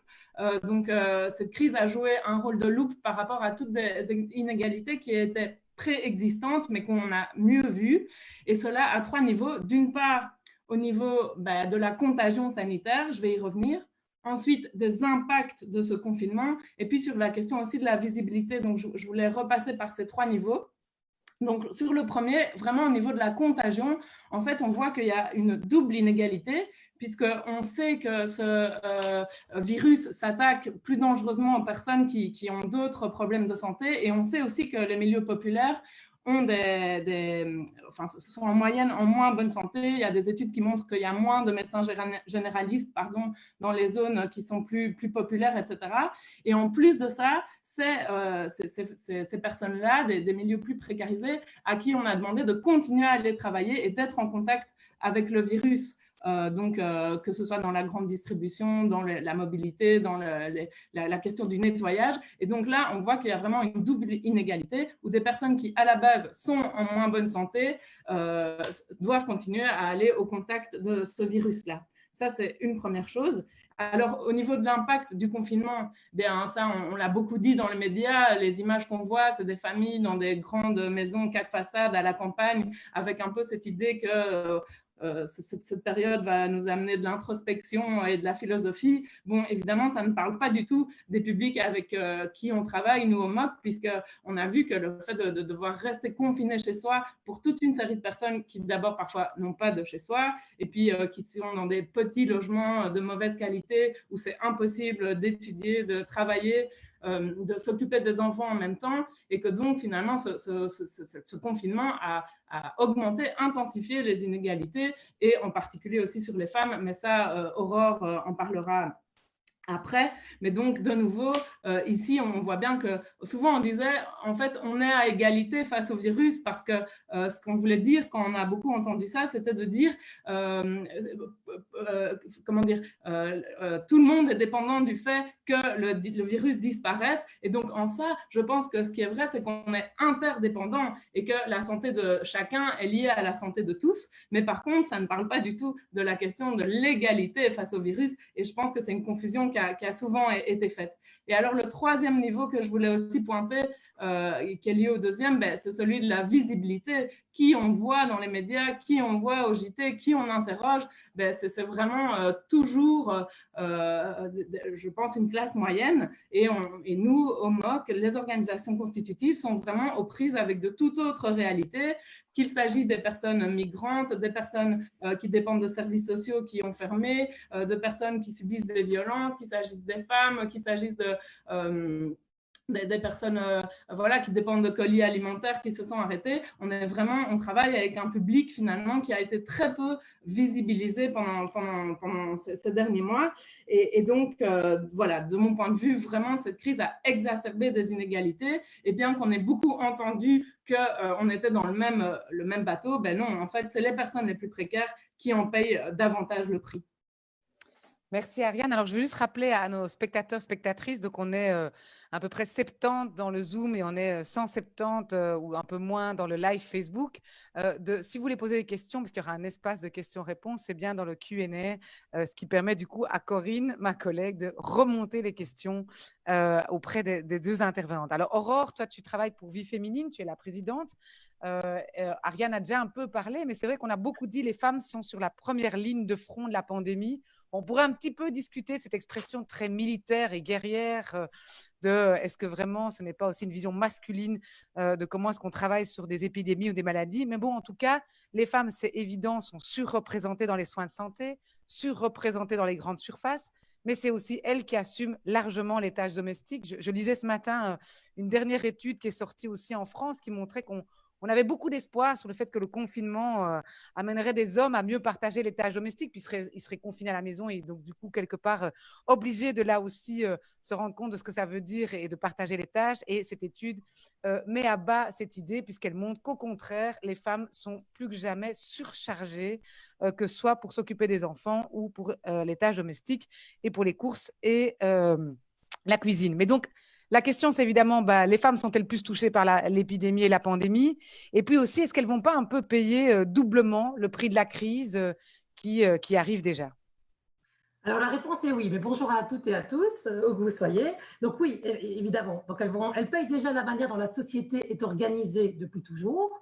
Mais en plus, maintenant, avec la crise, ça exacerbe le tout. Et donc, elles vont payer encore plus dans les métiers de première ligne, comme tu viens déjà de le dire, et dans leur vie privée. Donc, elles ont toujours payé doublement. Ce sont les grandes perdantes en fait de ce fonctionnement de société. Pour info, il y a 2 mois, peut-être que certains d'entre vous ont participé à la grève des femmes. Donc, c'était le 8 mars. Donc, les femmes ont fait la grève, pas pour se tourner les pouces, mais pour essayer de montrer ce que pourrait être un monde dans lequel elles arrêtent de faire ce qu'elles font habituellement. Parce qu'on estime que cette société dévalorise et invisibilise des tâches qui sont assumées par les femmes alors qu'elles permettent au monde entier de tourner et même au capitalisme de fonctionner en fait sur leur dos. On est épinglé. Donc je parle du 8 mars parce qu'on va voir juste après qu'en fait tout ce qui se passe depuis la crise sanitaire vient déjà de là. On n'apprend pas grand-chose à part que évidemment les femmes font partie des personnes qui payent le plus. Donc il y a le travail rémunéré, tu viens de le redire.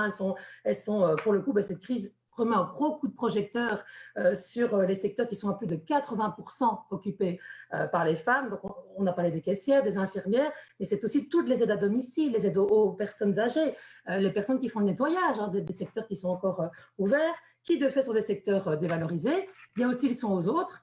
Alors, le soin aux autres, parfois il est rémunéré, et parfois ça se fait, même souvent ça se fait dans la sphère privée, et ça semble toujours être un privilège de femme. Donc, qu'il soit rémunéré ou non, un privilège entre 1000 guillemets, c'est comme si on avait une vocation innée à s'occuper des autres, et donc du coup, ça participe au fait que, à mon avis, ce soit beaucoup moins bien rémunéré. Il y avait aussi le travail domestique qu'on pointait il y a 2 mois, qu'on retrouve maintenant. Tu viens de parler des femmes, de l'analyse, comme quoi les femmes, même en étant dans une maison avec un conjoint qui télétravaille aussi, donc être à 2 à l'intérieur, les femmes, en tout cas, nous ont beaucoup renvoyé que ça ne change pas grand-chose à leur quotidien. Elles ont espéré, voilà, donc une fois de plus, les analyses viennent illustrer en réalité ce que les femmes nous ont déjà dit. Donc, elles ont espéré que les hommes prennent un peu plus en main, en tout cas pour beaucoup d'entre elles, toutes les tâches à faire dans un foyer et dans un ménage, et aussi par rapport au lien social. Et en fait, non, ça ne s'est pas passé comme ça. Le travail domestique, eh ben, les statistiques, on le voit, n'ont pas bougé dans iota depuis 1999. Donc, les femmes ont encore plus de temps, consacrent encore plus de temps aux tâches ménagères, 2 fois plus, si on compte les tâches ménagères, le soin aux enfants et le soin à tout le monde et l'éducation. Par contre, les hommes, eux, ont augmenté leur temps de loisir. Donc, par exemple, nous, quand on préparait les 8 mars, et qu'on se demandait aux femmes, ben voilà, dans des animations, tiens, qu'est-ce qui vous pèse le plus dans tout ce que vous faites dans la journée et que vous avez envie de partager avec les autres? Et une femme m'avait dit, eh bien moi, en fait, ce qui me pèse le plus, c'est qu'il est fort tard quand je peux m'asseoir. Voilà, et donc on connaît ça, hein, la première journée, la deuxième journée des femmes, et puis voilà, le fait que les femmes, en fait, il est très tard quand elles peuvent penser, quand elles le peuvent, à elles. Du coup, il y a la charge mentale aussi. Alors la charge mentale, ça, allez, c'est un mot qu'on entend depuis longtemps, mais c'est quelque chose qui permet de montrer la responsabilité qui est assumée par la plupart des femmes de programmer, d'anticiper, d'organiser la vie quotidienne pour tout le monde. Donc, ça va être la manne sur les escaliers, ça va être les cadeaux d'anniversaire qui sont à temps, les loisirs des enfants, les soins médicaux, les rendez-vous, mais c'est aussi avoir dans le frigo ce qu'il faut pour manger. Tous ces champs-là, je vais arriver par rapport à la crise sanitaire, sont symptomatiques d'un système d'organisation de la société qui est un système patriarcal dans lequel on vit encore aujourd'hui, donc qui fait que la plupart des pouvoirs politiques, économiques, culturels et sociaux sont aux mains des hommes. Du coup, ça va avoir quand même, oui, aux mains des hommes, et ça assoit un rapport de force sur les femmes. Ce qui est vraiment important de savoir aussi, c'est que, mais je crois que chacun et chacune de là où on est, on le ressent, mais que c'est ce système patriarcal s'entend très très bien et se serre très fort les coudes avec le racisme et le capitalisme. Et donc du coup, ça va s'appuyer sur une division très très hiérarchisée du travail. Et donc là, on va revenir encore à cette distinction entre ce qui est plutôt dévolu aux femmes et plutôt dévolu aux hommes, et qui est vraiment importante parce que si on veut repenser le monde de demain de manière efficace, je crois vraiment qu'il faut qu'on pense en termes de travail reproductif. Donc la distinction, ça va être le travail productif d'un côté. C'est quelque chose qui est beaucoup plus porté par les hommes. Donc, ce sont toutes les actions qui permettent une plus-value visible et qui sont valorisées dans notre société. Et puis, à côté de ça, on a le travail reproductif. Et donc, on parle aussi du travail gratuit.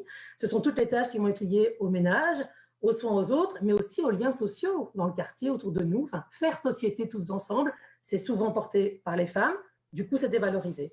Mais donc, ce système patriarcal, il est porté et renforcé aussi par les violences faites aux femmes et par notre socialisation. Voilà, ça c'est un truc chez nous, enfin un truc, une abomination à laquelle on travaille tous les jours dans l'éducation parlante féministe, c'est on nous socialise, nous les femmes, mais les hommes aussi, mais à des rôles très diversifiés et qui ne nous permet pas d'être vraiment autonomes. Donc, par rapport à cette crise sanitaire, oui, les femmes ont payé évidemment doublement, les violences ont augmenté, hein, j'imagine que tout le monde a vu qu'il y avait eu 30% au moins d'appels en plus par rapport à la ligne téléphonique violence conjugale depuis le début du confinement, une surcharge de travail pour les femmes, donc c'est ce que tu disais par rapport, Karine, par rapport aux femmes qui témoignent qu'elles ont continué à tout assumer, mais ça va aussi jusqu'à la question de la privation de l'espace public, par exemple. Certaines femmes nous ont expliqué le petit tour à vélo du soir, hein, avec les enfants, en général, c'est plutôt pour les papas. Voilà, elles restaient à l'intérieur.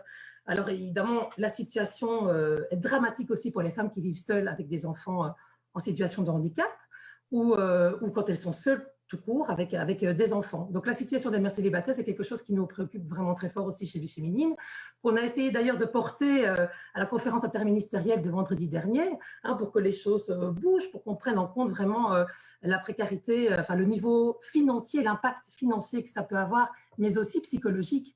Beaucoup de femmes nous ont interpellées, enfin les femmes en tout cas avec qui on soutient et avec qui on fait réseau, pour nous dire qu'en fait, quand elles sortent seules avec leurs enfants pour faire leurs courses, elles n'ont personne à qui confier leurs enfants, elles se font insulter en rue. Voilà, donc c'est quand même des choses qui sont très, très interpellantes dans ce monde-ci. Alors la précarité, ça croît évidemment pour les femmes sans abri, les migrantes, les sans-papiers, pour les femmes racisées, pour les personnes en situation de travail à temps partiel. Ariane a soulevé aussi quelque chose sur les philosophies qu'on nous proposait. Voilà, moi je crois que c'est quelque chose aussi qui pèse sur les femmes, ce sont ces assignations. Donc c'est nettement moins dramatique que de devoir vivre avec un enfant seul et essayer de s'en sortir jour après jour. Mais quand même, ce n'est pas si accessoire que ça. Donc, par exemple, l'assignation au retour à l'essentiel. C'est un luxe, ça, pour beaucoup de femmes que je connais. Hein, donc, on a vu beaucoup sur Facebook, ça va être le bon moment pour se poser les bonnes questions, etc. Donc, voilà. Donc, ça, c'est souvent pour les femmes. Ou alors, les photos des bons petits plats maison. Enfin, montrer que tout le monde est heureux, qu'on prend soin de tout le monde dans la maison. Voilà. Donc, il y a aussi ces assignations-là. Se maintenir en forme aussi. Les femmes nous le renvoient quand même beaucoup. Il y a beaucoup de tutos qui passent, comment on peut faire pour rester belle, comme on l'attend de nous, en fait, dans ces temps de confinement. Et donc, tout ça a vraiment inondé les réseaux sociaux. Un dernier petit mot, bah, évidemment, c'est sûr, tu parlais des femmes au front, guerriers, pas guerriers comme concept, mais en tout cas, sur le fait d'être au front, sur les premières lignes, ça me paraît quand même être, pour le coup, une assez bonne métaphore, parce qu'elles sont généralement dépourvues de protection sanitaire, alors qu'elles font des métiers essentiels, que ce soit dans les soins de santé, dans les soins aux personnes âgées, dans l'enseignement, dans les commerces alimentaires. Par exemple, le collège de mes enfants, on ne sait toujours pas s'ils vont avoir des masques pour la rentrée, voilà, pour tout le monde. C'est quand même des choses assez importantes. Et donc, voilà. Donc, c'est vraiment, oui, payer doublement, ça c'est certain. Et donc, il faudra tenir compte de ce travail reproductif pour l'après. Merci Aurore. Je pense que tu as dressé un portrait assez clair finalement de ce que les femmes ont pu vivre dans le cadre du confinement, avec des situations extrêmement variables, de la femme chef de famille qui se retrouve toute seule à gérer ses enfants, à cette assignation, en tout cas à rester en pleine forme physique et à bien cuisiner, qui s'adresse de manière peut-être plus forte aux classes moyennes supérieures, mais qui affecte évidemment tout le monde. Peut-être, Ariane, je voulais revenir sur ce que tu avais évoqué. Tu as parlé d'un impact différencié sur le fait de rester confiné, et donc cette question du logement ou des gens qui n'ont pas de chez eux, la question aussi des sans-papiers, des travailleurs au noir qui se sont retrouvés dans des situations dramatiques et encore maintenant. Peut-être si tu peux nous en dire un peu plus. Je pense que vous avez au quotidien des contacts avec ces personnes, avec des organisations pour essayer de défendre leurs droits. Comment ça s'est passé quelque part? Oui, enfin déjà, je voudrais rebondir par exemple sur l'exemple des expulsions des logements. C'était vraiment intéressant parce que pour moi, il y a quelque chose qui est en train de se passer dans cette crise qui nous dit que ce qui n'était pas envisageable avant l'est devenu tout d'un coup. Et les expulsions, c'est vraiment un bon exemple dans le sens où tout d'un coup, il y a eu des moratoires sur les expulsions, on a trouvé des hôtels, on a réquisitionné des bâtiments pour, aux bons endroits, loger des personnes qui en avaient besoin. Et donc, tout d'un coup, on se demande pourquoi est-ce que pour un risque sanitaire, donc ne pas propager le virus, on va trouver des solutions d'urgence, alors que finalement, on aurait pu le faire aussi pour un risque social, de ne pas laisser des personnes à la rue dans un pays riche comme la Belgique. Et donc, finalement, derrière ça, ce que je veux dire, c'est que cette crise ouvre l'idée que Tina, There is no alternative, est derrière nous, est morte, et qu'aujourd'hui, on voit concrètement que sur une série de revendications, tout d'un coup, il y a une autre alternative. Sur la question de pouvoir réquisitionner aussi des entreprises pour produire des masques ou du gel ou des tests, etc., ça a été possible, alors qu'avant, le discours libéral nous aurait aussi laissé penser que ce n'était pas possible de dicter à certaines entreprises d'orienter les productions. Et donc, on voit bien que des choses qui n'ont jamais été possibles sont possibles. Et alors, si tu me le permets, je vais bifurquer sur la question de la démocratie, de la justice démocratique, parce que depuis le début de cette émission, on parle beaucoup finalement de justice redistributive avec les intervenants précédents sur toutes les questions de redistribution fiscale. Mais ici, je voudrais aussi parler de la justice démocratique, parce que un constat qu'on peut faire aussi, c'est que à tous les moments de la gestion de cette crise, il a manqué de débat, de délibération collective, avec des instructions collectives des questions et des lieux qu'on pouvait se donner pour pouvoir vraiment avoir des délibérations sur comment quelle réponse on devait donner à cette crise. Et finalement, l'ensemble des décisions ont été prises soit par des gouvernements avec des pouvoirs spéciaux, soit pire par des groupes d'experts. Et finalement, même la notion même que c'est une crise a été acceptée sans débat. Et nous, au MOC, ça nous interpelle vraiment de voir qu'entre 2001, 2008, après les attentats de 2015, ça fait 4-5 fois depuis 20 ans qu'on nous dit, voilà, c'est une situation d'urgence, il faut faire confiance à des experts et on va un peu brader des processus de délibération plus larges. Et donc, je pense qu'ici, il faut vraiment se redonner des espaces démocratiques pour questionner cette question. Et la justice démocratique, c'est aussi lié avec la justice distributive et donc la revalorisation de certaines fonctions. Et alors, quand on dit ça, on nous dit oui, mais comment est-ce qu'on pourrait gérer les urgences en prenant le temps de la délibération? Et je pense que ça, c'est vraiment mal poser la question parce que finalement, si on a dû prendre des décisions rapides, c'est parce qu'on n'avait pas pris avant le temps de construire ensemble les choses collectivement et que donc l'urgence est devenue indispensable parce que, si vous voulez, on avait tout fait à l'envers. Donc, un exemple pour illustrer ce que je dis, la situation des personnes âgées aujourd'hui qui se retrouvent tout à fait dans un système de privatisation, de marchandisation du secteur des maisons de repos, a créé cette urgence et ce drame de la contagion du virus dans les maisons de repos, mais peut-être que c'est le moment aujourd'hui de lancer un chantier pour re-questionner, tiens, comment est-ce qu'on construit autrement la question des personnes âgées dans cette société. Et ça, ce n'est qu'un exemple parmi d'autres, mais je pense que vraiment aujourd'hui, il faut redonner place à la démocratie au sens large, la délibération, l'éducation permanente qui doit être portée par le mouvement associatif finalement et que c'est une des priorités de ce moment-ci, quoi. Eh bien, je pense que tu as fait ton point, en tout cas, sur l'importance de la délibération et de la suite. Du coup, ça me permet aussi d'ouvrir la question à Aurore parce qu'elle est liée un peu à ça. Alors, je sais que tu n'es pas une fiscaliste ni une experte. On avait discuté au tout début. Mais néanmoins, on voit bien que la question de la justice redistributive est un thème très masculin, souvent. Beaucoup d'hommes en parlent plutôt que des femmes. Et si on veut introduire cette justice démocratique aussi, il faut aussi que les femmes s'emparent des questions de redistribution de richesses ou des questions de politique fiscale. Et donc, question évidemment pas facile, mais une politique fiscale féministe, qu'est-ce que ce serait pour toi? Et finalement, j'ai quand même trouvé une réponse un peu globale, et puis je ferai un petit détour historique, mais pour moi, une politique fiscale, ce serait une politique qui incite à l'indépendance et à l'autonomie des femmes, plutôt que de cacher la précarité quasi structurelle des femmes sous des concepts familialistes. Donc, parce que souvent, c'est l'institution de la famille en fait qu'on nous propose comme principe universel, et elle a vraiment la peau dure. Donc, l'histoire avec un grand H nous démontre en fait de manière efficace comment on a toujours empêché les femmes, en tout cas comment on a toujours essayé de les empêcher d'être autonomes financièrement, en les inscrivant d'emblée dans un couple ou une famille pour être à leur service au creux d'un foyer. D'ailleurs, les femmes, je ne vous l'apprends pas, je crois, mais les femmes ont été très longtemps considérées comme des mineurs à vie. Donc vraiment, nous empêcher d'avoir toute aspiration en fait, à une autonomie, une indépendance propre. Donc cet aspect de la socialisation des femmes, pour moi, fait encore beaucoup de dégâts aujourd'hui. Parce que les garçons, ils sont poussés dès leur plus jeune âge, tu n'en viendrais pas avec moi, à prendre des risques, des initiatives, ils ont des pantalons déjà, à gagner en confiance et en liberté. Et les filles, elles sont bombardées d'invitations à la maternité, au couple, au don de soi, à ce qu'elles aiment. Donc, en fait, je pense vraiment qu'on ne nous socialise pas encore en tant que femmes à être autonomes aujourd'hui. Je prendrai pour deux petits exemples. Par exemple, PISA, donc, qui était une des études qui s'est faite dans l'enseignement il y a 3 ans, montre qu'un quart des filles de 15 ans pensent d'emblée que leur salaire sera un montant accessoire par rapport au revenu global du ménage. Donc, elles ne se disent même pas, elles n'ont peut-être pas encore d'amoureux, elles n'ont peut-être pas encore d'enfants, mais elles se projettent plus tard avec un revenu d'appoint par rapport à tous les revenus globaux du ménage.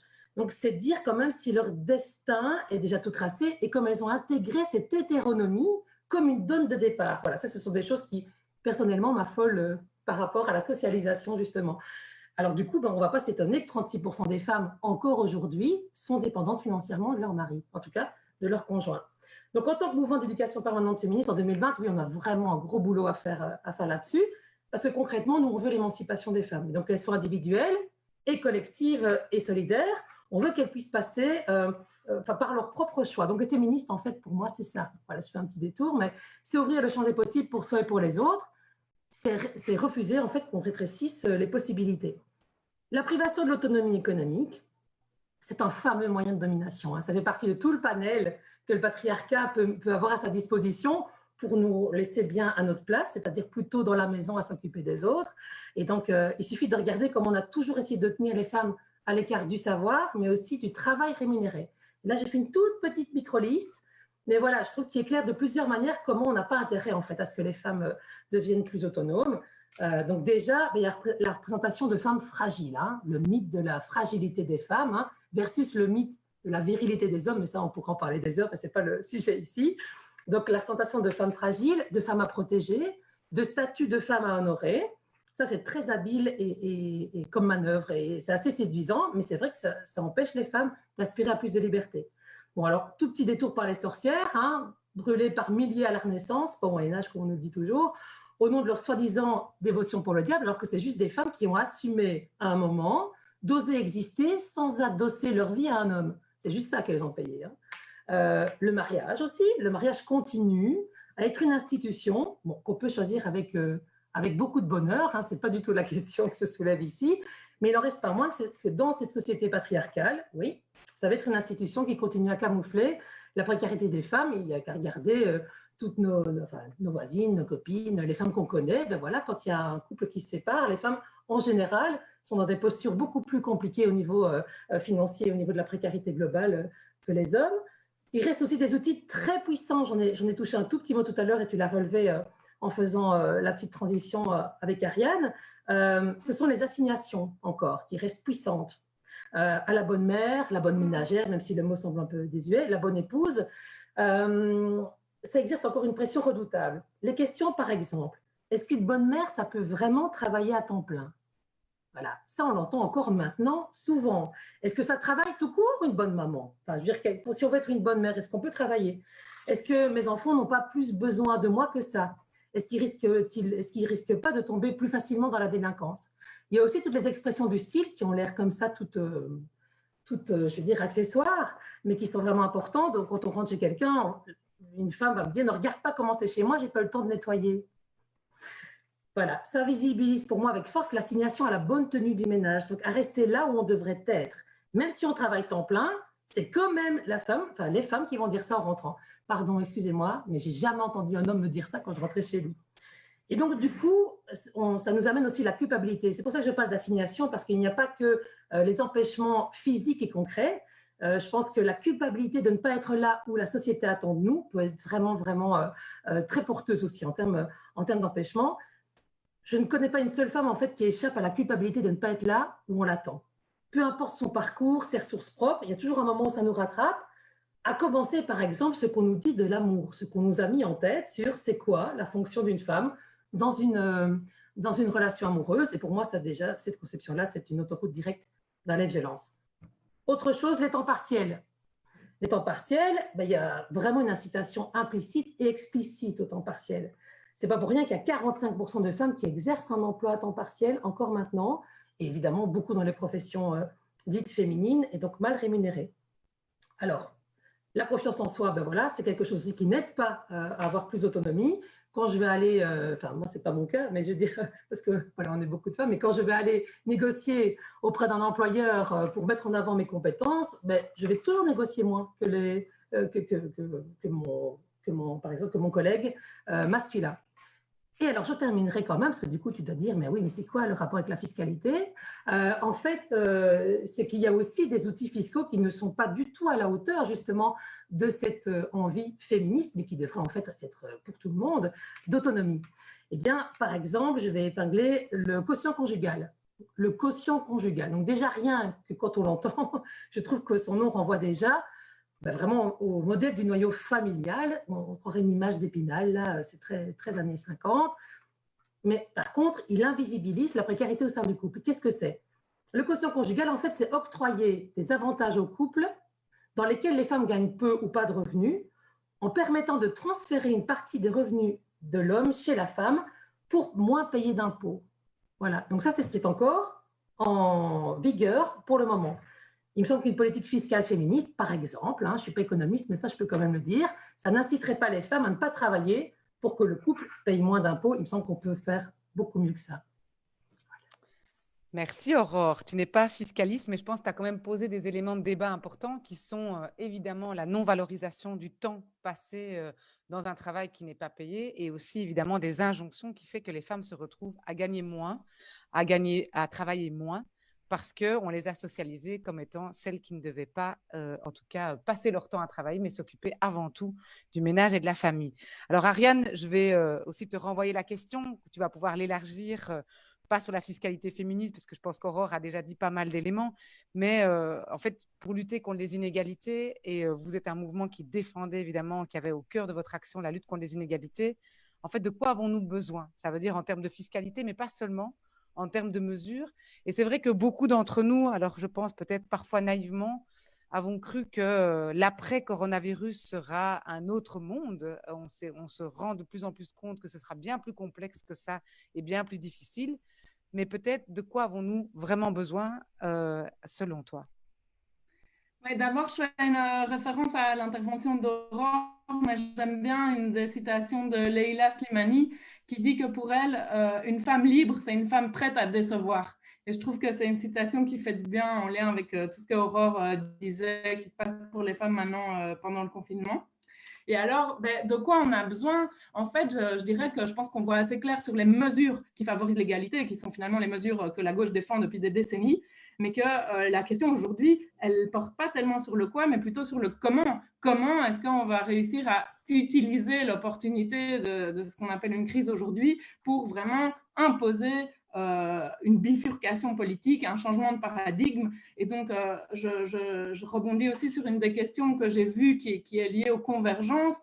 En effet, je pense qu'aujourd'hui, le comment, il va devoir passer par un rapport de force pour d'abord imposer un récit de ce qui est en train de se passer, donner du sens à cette crise, une narration commune pour expliquer en quoi, selon la gauche, cette crise confirme nos options et renvoie à l'obligation d'avoir une fiscalité plus juste, une politique plus écologique, plus démocratique, plus sociale.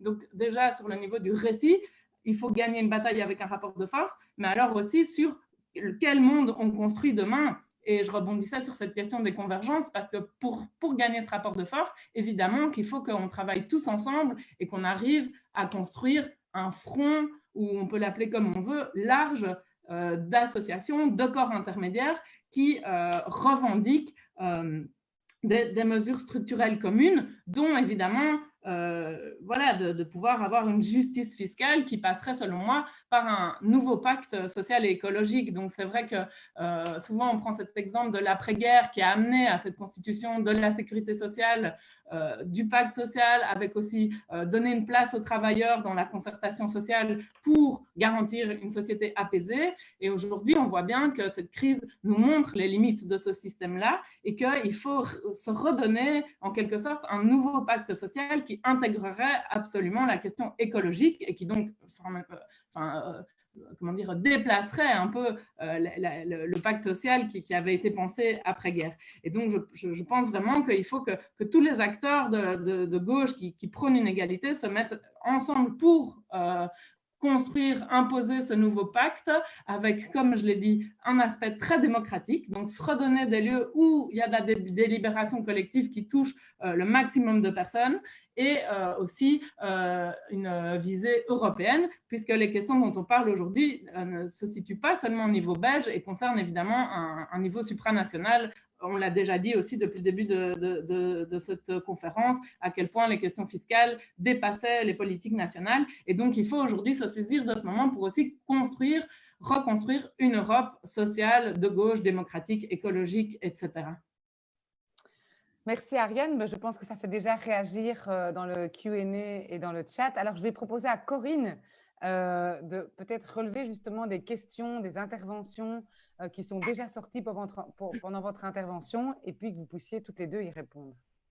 Oui, alors quelques remarques plus que des questions pour commencer, notamment sur ces notions de justice démocratique et justice distributive en disant que, en effet, ça doit être la voie à suivre en réponse aux inégalités sociales et fiscales.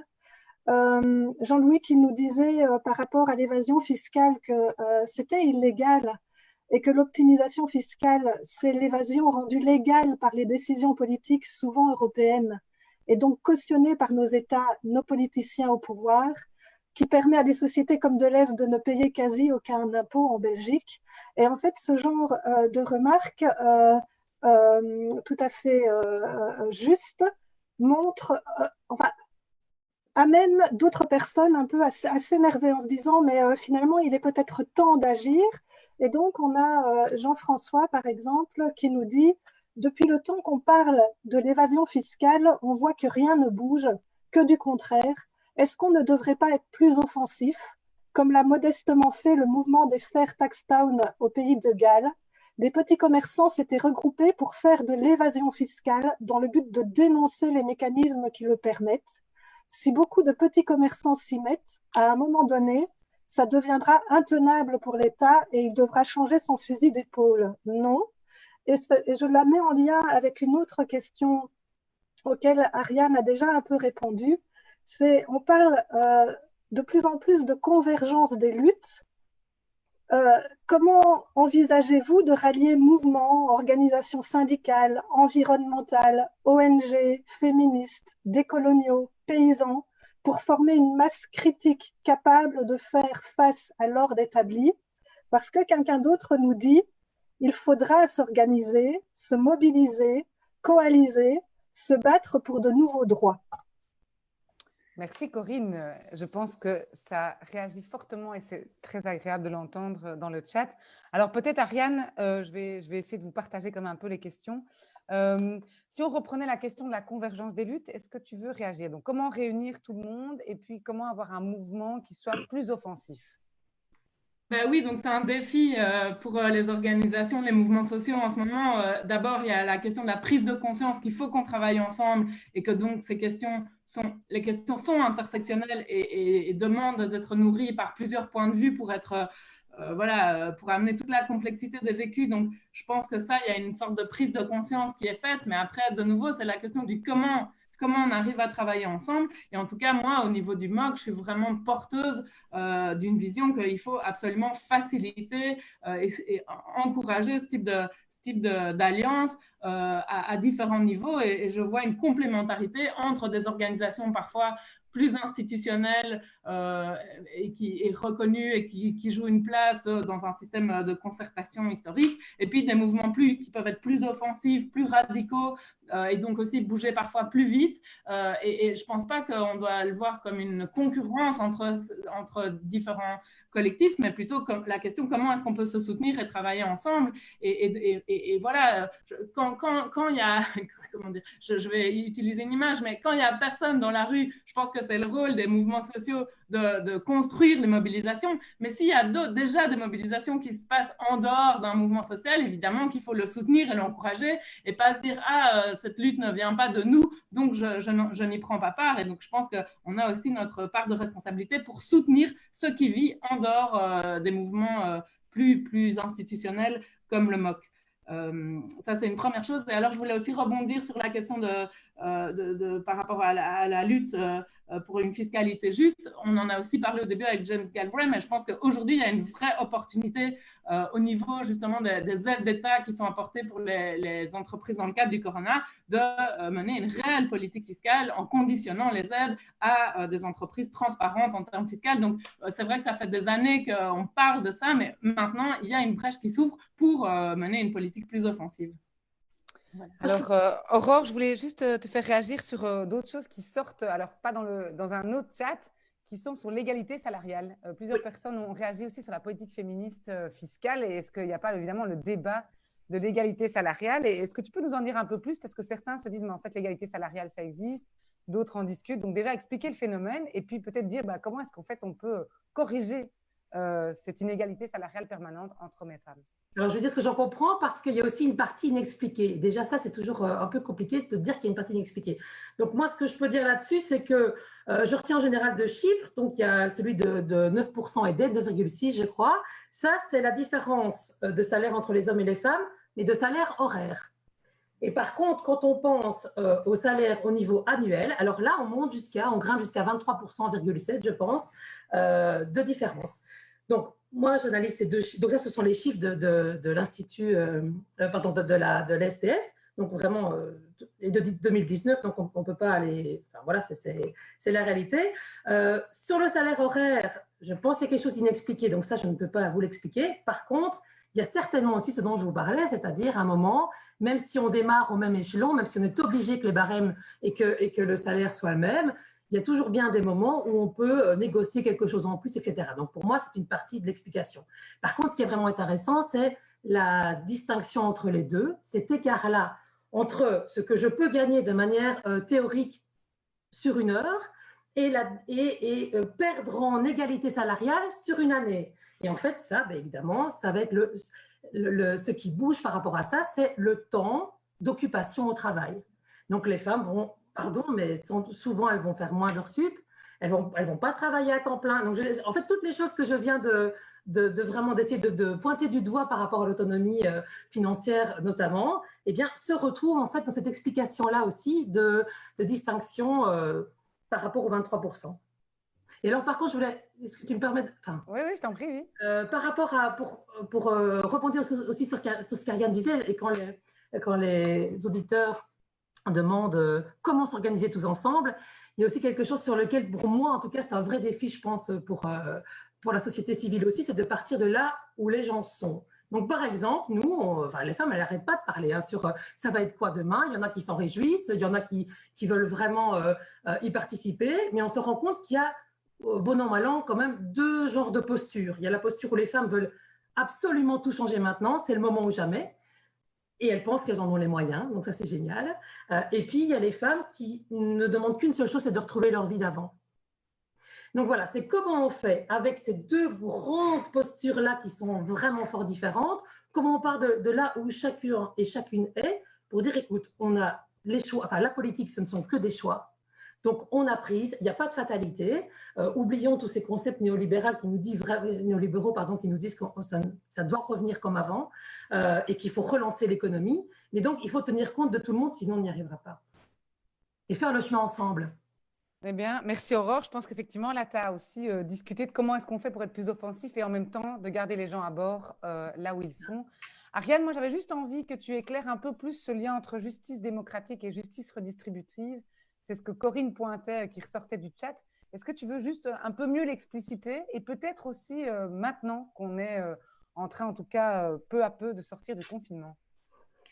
Le lien, je pense que c'est des formes de justice qui se situent à des niveaux différents mais complémentaires. Donc la justice redistributive, c'est vraiment la capacité pour une société d'être plus égalitaire en jouant un rôle redistributif par rapport à l'ensemble du capital, donc pas seulement le travail, mais les revenus immobiliers, les revenus du capital, et de pouvoir dire que donc forcément les plus riches payent plus d'impôts pour amener une société plus égalitaire. Ça, c'est la justice redistributive. Et la justice démocratique, elle se situe au niveau de la prise de décision. Et donc aujourd'hui, on voit bien qu'on est dans une démocratie très représentative où on doit voter une fois tous les 5 ans si tout va bien, et puis après déléguer tout pouvoir à nos représentants, et que de toutes parts, il y a une demande de pouvoir mieux participer à la décision. Donc il y a plein d'alternatives qui naissent.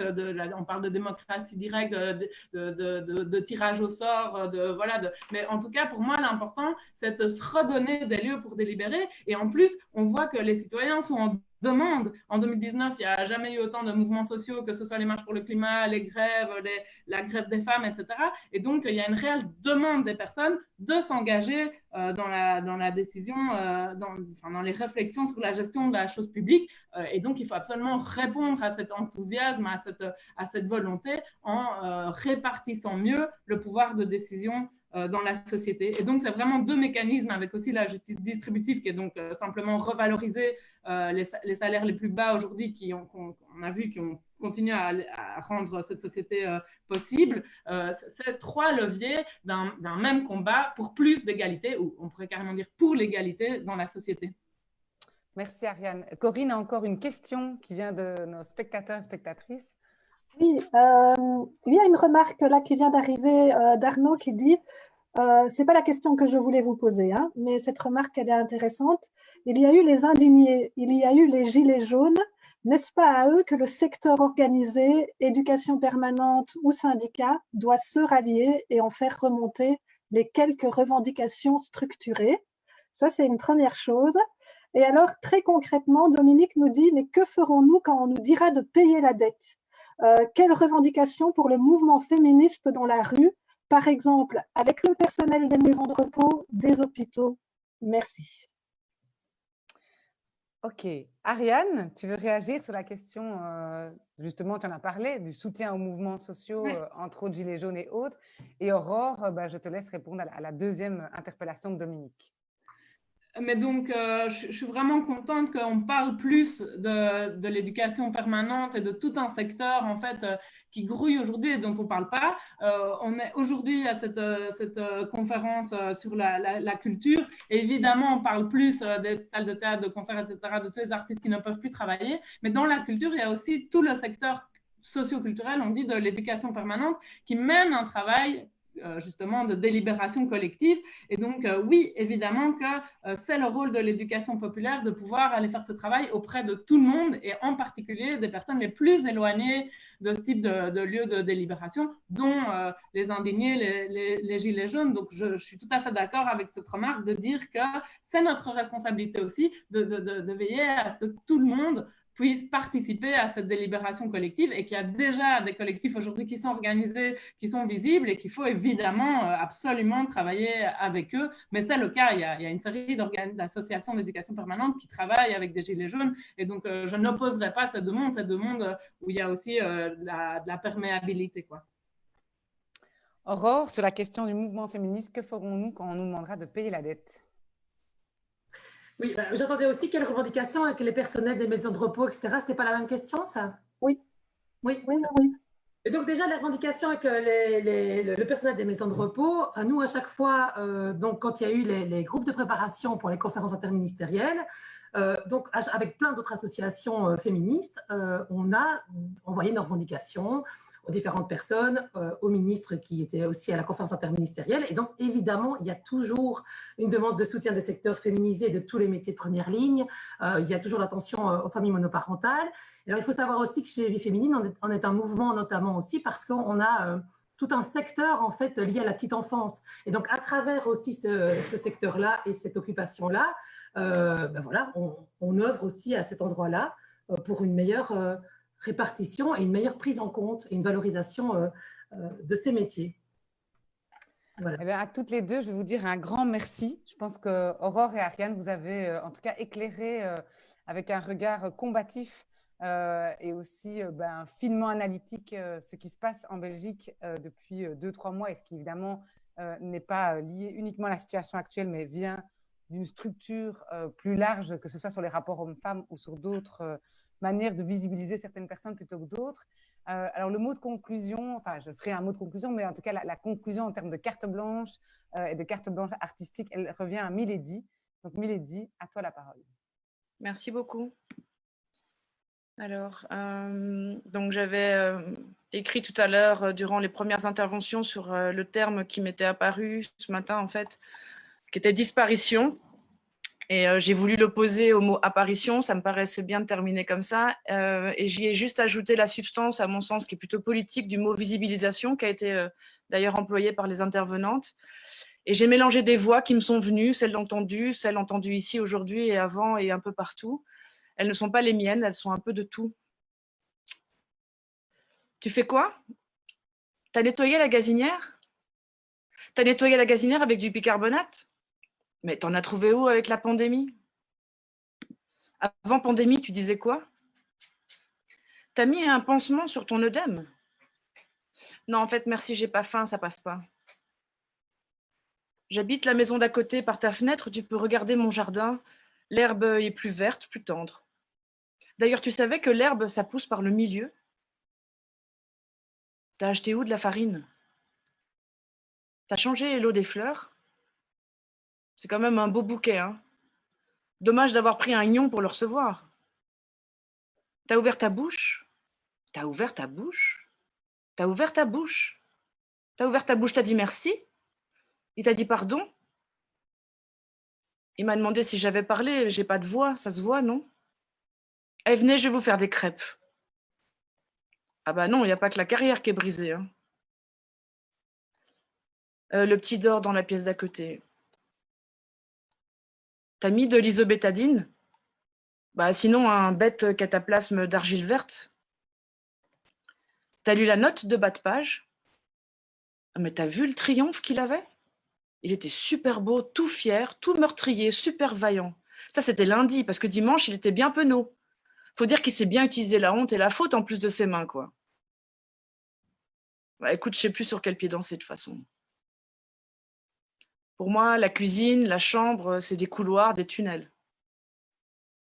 T'as pas un trampoline? T'as pas un accélérateur de particules? Non, j'ai pas de chien, j'ai pas de chien, j'ai pas de chien, non, j'ai pas de gardien, j'ai pas de geste barrière non plus. Non, j'ai pas de chien. Tu utilises quoi comme contraception, toi? J'ai vu un tutoriel pour éliminer les racines grises, mais pas pour augmenter la matière grise. Ouais. T'as pas de compresse? Mais t'as pas une autre vérité? Mais t'as pas une chambre d'hôtel pour te confiner? Bon, écoute, tu sais, si je dois décrire la sensation, c'est comme avaler une mie de pain de travers, mais avec un colson sur la trachée. T'as pas un respirateur pour que je puisse rouvrir le thorax? Mais de toute façon, il y a du gâteau de maïs dans le four. Ce matin, j'avais une humeur d'œuf dur. T'as pas des épaules larges à me prêter ou des après-ski? T'as pas pris un peu des fesses? Bah, heureusement que les vidéoconférences ne montrent que le haut, hein. Enfin, t'as peut-être pris des seins aussi, non? T'as pas un autre contrat mi-temps? T'as pas un travail au noir? T'as pas un silence en trop? Bah, hier, j'ai reçu un colis alimentaire. Ouais, ça va pour la journée, quoi. Il y avait des sacs plastiques et des masques en boyau de chat. T'as pas un désir de solitude? T'as pas un désir d'alliance? T'as pas un autre schéma? Et toi, tu savais que Ebola, avant tout, c'était le nom d'un fleuve en Guinée? Non, attends, j'ai un super bon mot. Je vais chercher un tutoriel sur le bain d'état de siège. T'as pas un quotidien qui relie mes points? Oui, j'ai mis le linge dans le linge. Oui, j'ai mis la vaisselle dans la vaisselle. Oui, j'ai mis la poussière dans ma tête. Oui, j'ai fait tout ça. Oui, il y a les chats qui ont vomi. Oui, il y a le dedans qui a vomi aussi. Dis, t'as pas une encyclopédie de la femme? Ou un manuel de l'homme? T'as pas une sexualité alternée, alternante, alternative? Écoute, j'ai pris la voiture, j'ai conduit jusqu'à la forêt, j'étais super fatiguée. Et quand je suis revenue, j'ai vu des drones avec des pénis comme caméra. T'as entendu, il y a la rue qui t'a appelé pute. Mais je te jure, là, il n'y avait pas pratiquement personne, mais j'ai entendu le mot pute. Tu crois que Sophie Wilmès, c'est une bonne mère? Tu crois qu'elle dit aussi au petit-déj à ses enfants, prenez soin de vous? Tu dépenses combien, toi, dans ton panier de ménagère? Dis, t'avais entendu déjà le viol conjugal? T'avais déjà entendu parler de ça? T'as déjà pensé à mettre ton corps dans un carré rouge? Attends, je vais sortir le tiramisu du frigo et la soupe en boîte du micro-ondes. T'as pas un bazooka? Tu me prêtes ton lait maternel? Ou une petite bouteille une petite bouteille de sang menstruel, t'as pas ça? Mais oui, j'ai pris toutes les précautions, je prends toujours toutes les précautions, je prends toujours mes doutes et mes précautions en même temps. Je sais pas coudre, et toi? Je sais pas moudre, et toi? Je sais pas pondre, et toi? Elle dit, t'as pas une bonne blague? T'as pas une bonne blague sexiste?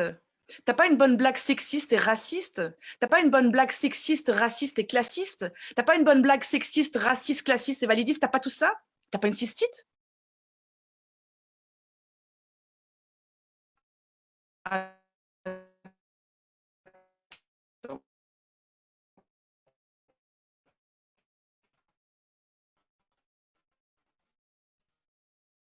J'ai un petit break, je veux bien qu'on fasse un truc ensemble. Et le kyste, éclore, affleurer, émerger, éperonner, arborer, étreindre, confier, dévoiler, déconfiner, divulguer, fouetter, froisser, meurtrir, montrer, navrer, paraître, passer, percer, perler, piquer, pointer, pointiller, pousser, s'ébaucher, s'élever, s'éveiller, se dévoiler, se lever, se manifester, se montrer, se peindre, se profiler, sortir, sourdre, surgir, transparaître, transpercer, désirer, affirmer, luire, germer, apparaître, apparaître,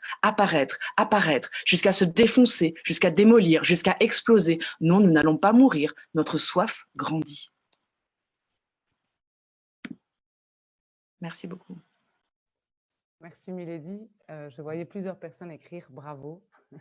Je pense qu'on peut toutes et tous le dire. C'était super pour clôturer ce deuxième webinaire. Alors, je vais dire merci à tout le monde. Merci aux intervenantes et aux intervenants. Merci à Milady de nous avoir accompagnés avec ses cartes blanches poétiques. Merci aussi à toute l'équipe. Vous ne les voyez pas, mais en fait, c'est grâce à elles et à eux que ça marche, ce webinaire, et que ça marche tous les jours. Alors voilà, c'est une équipe d'enfer qui fait que on a réussi à faire ce festival. Du coup, je vous invite à continuer avec nous parce que en fait, ce festival Digit Justice Fiscale, en fait, il va continuer avec 6 rendez-vous, donc tous les jours de 16h à 18h. Je vous invite demain à nous rejoindre. On va prendre du temps pour parler en fait des pays du Sud. On ira des Philippines au Brésil, à l'Afrique, et on ira un peu creuser finalement qu'est-ce qui fait l'injustice fiscale dans ces pays, qu'est-ce qui fait aussi que ces pays ne sont pas capables à certains moments de financer des systèmes de santé dignes de ce nom, parce qu'en réalité, ils dépendent fortement de l'impôt qu'on peut faire sur les entreprises. Donc voilà un festival, un webinaire qui sera international.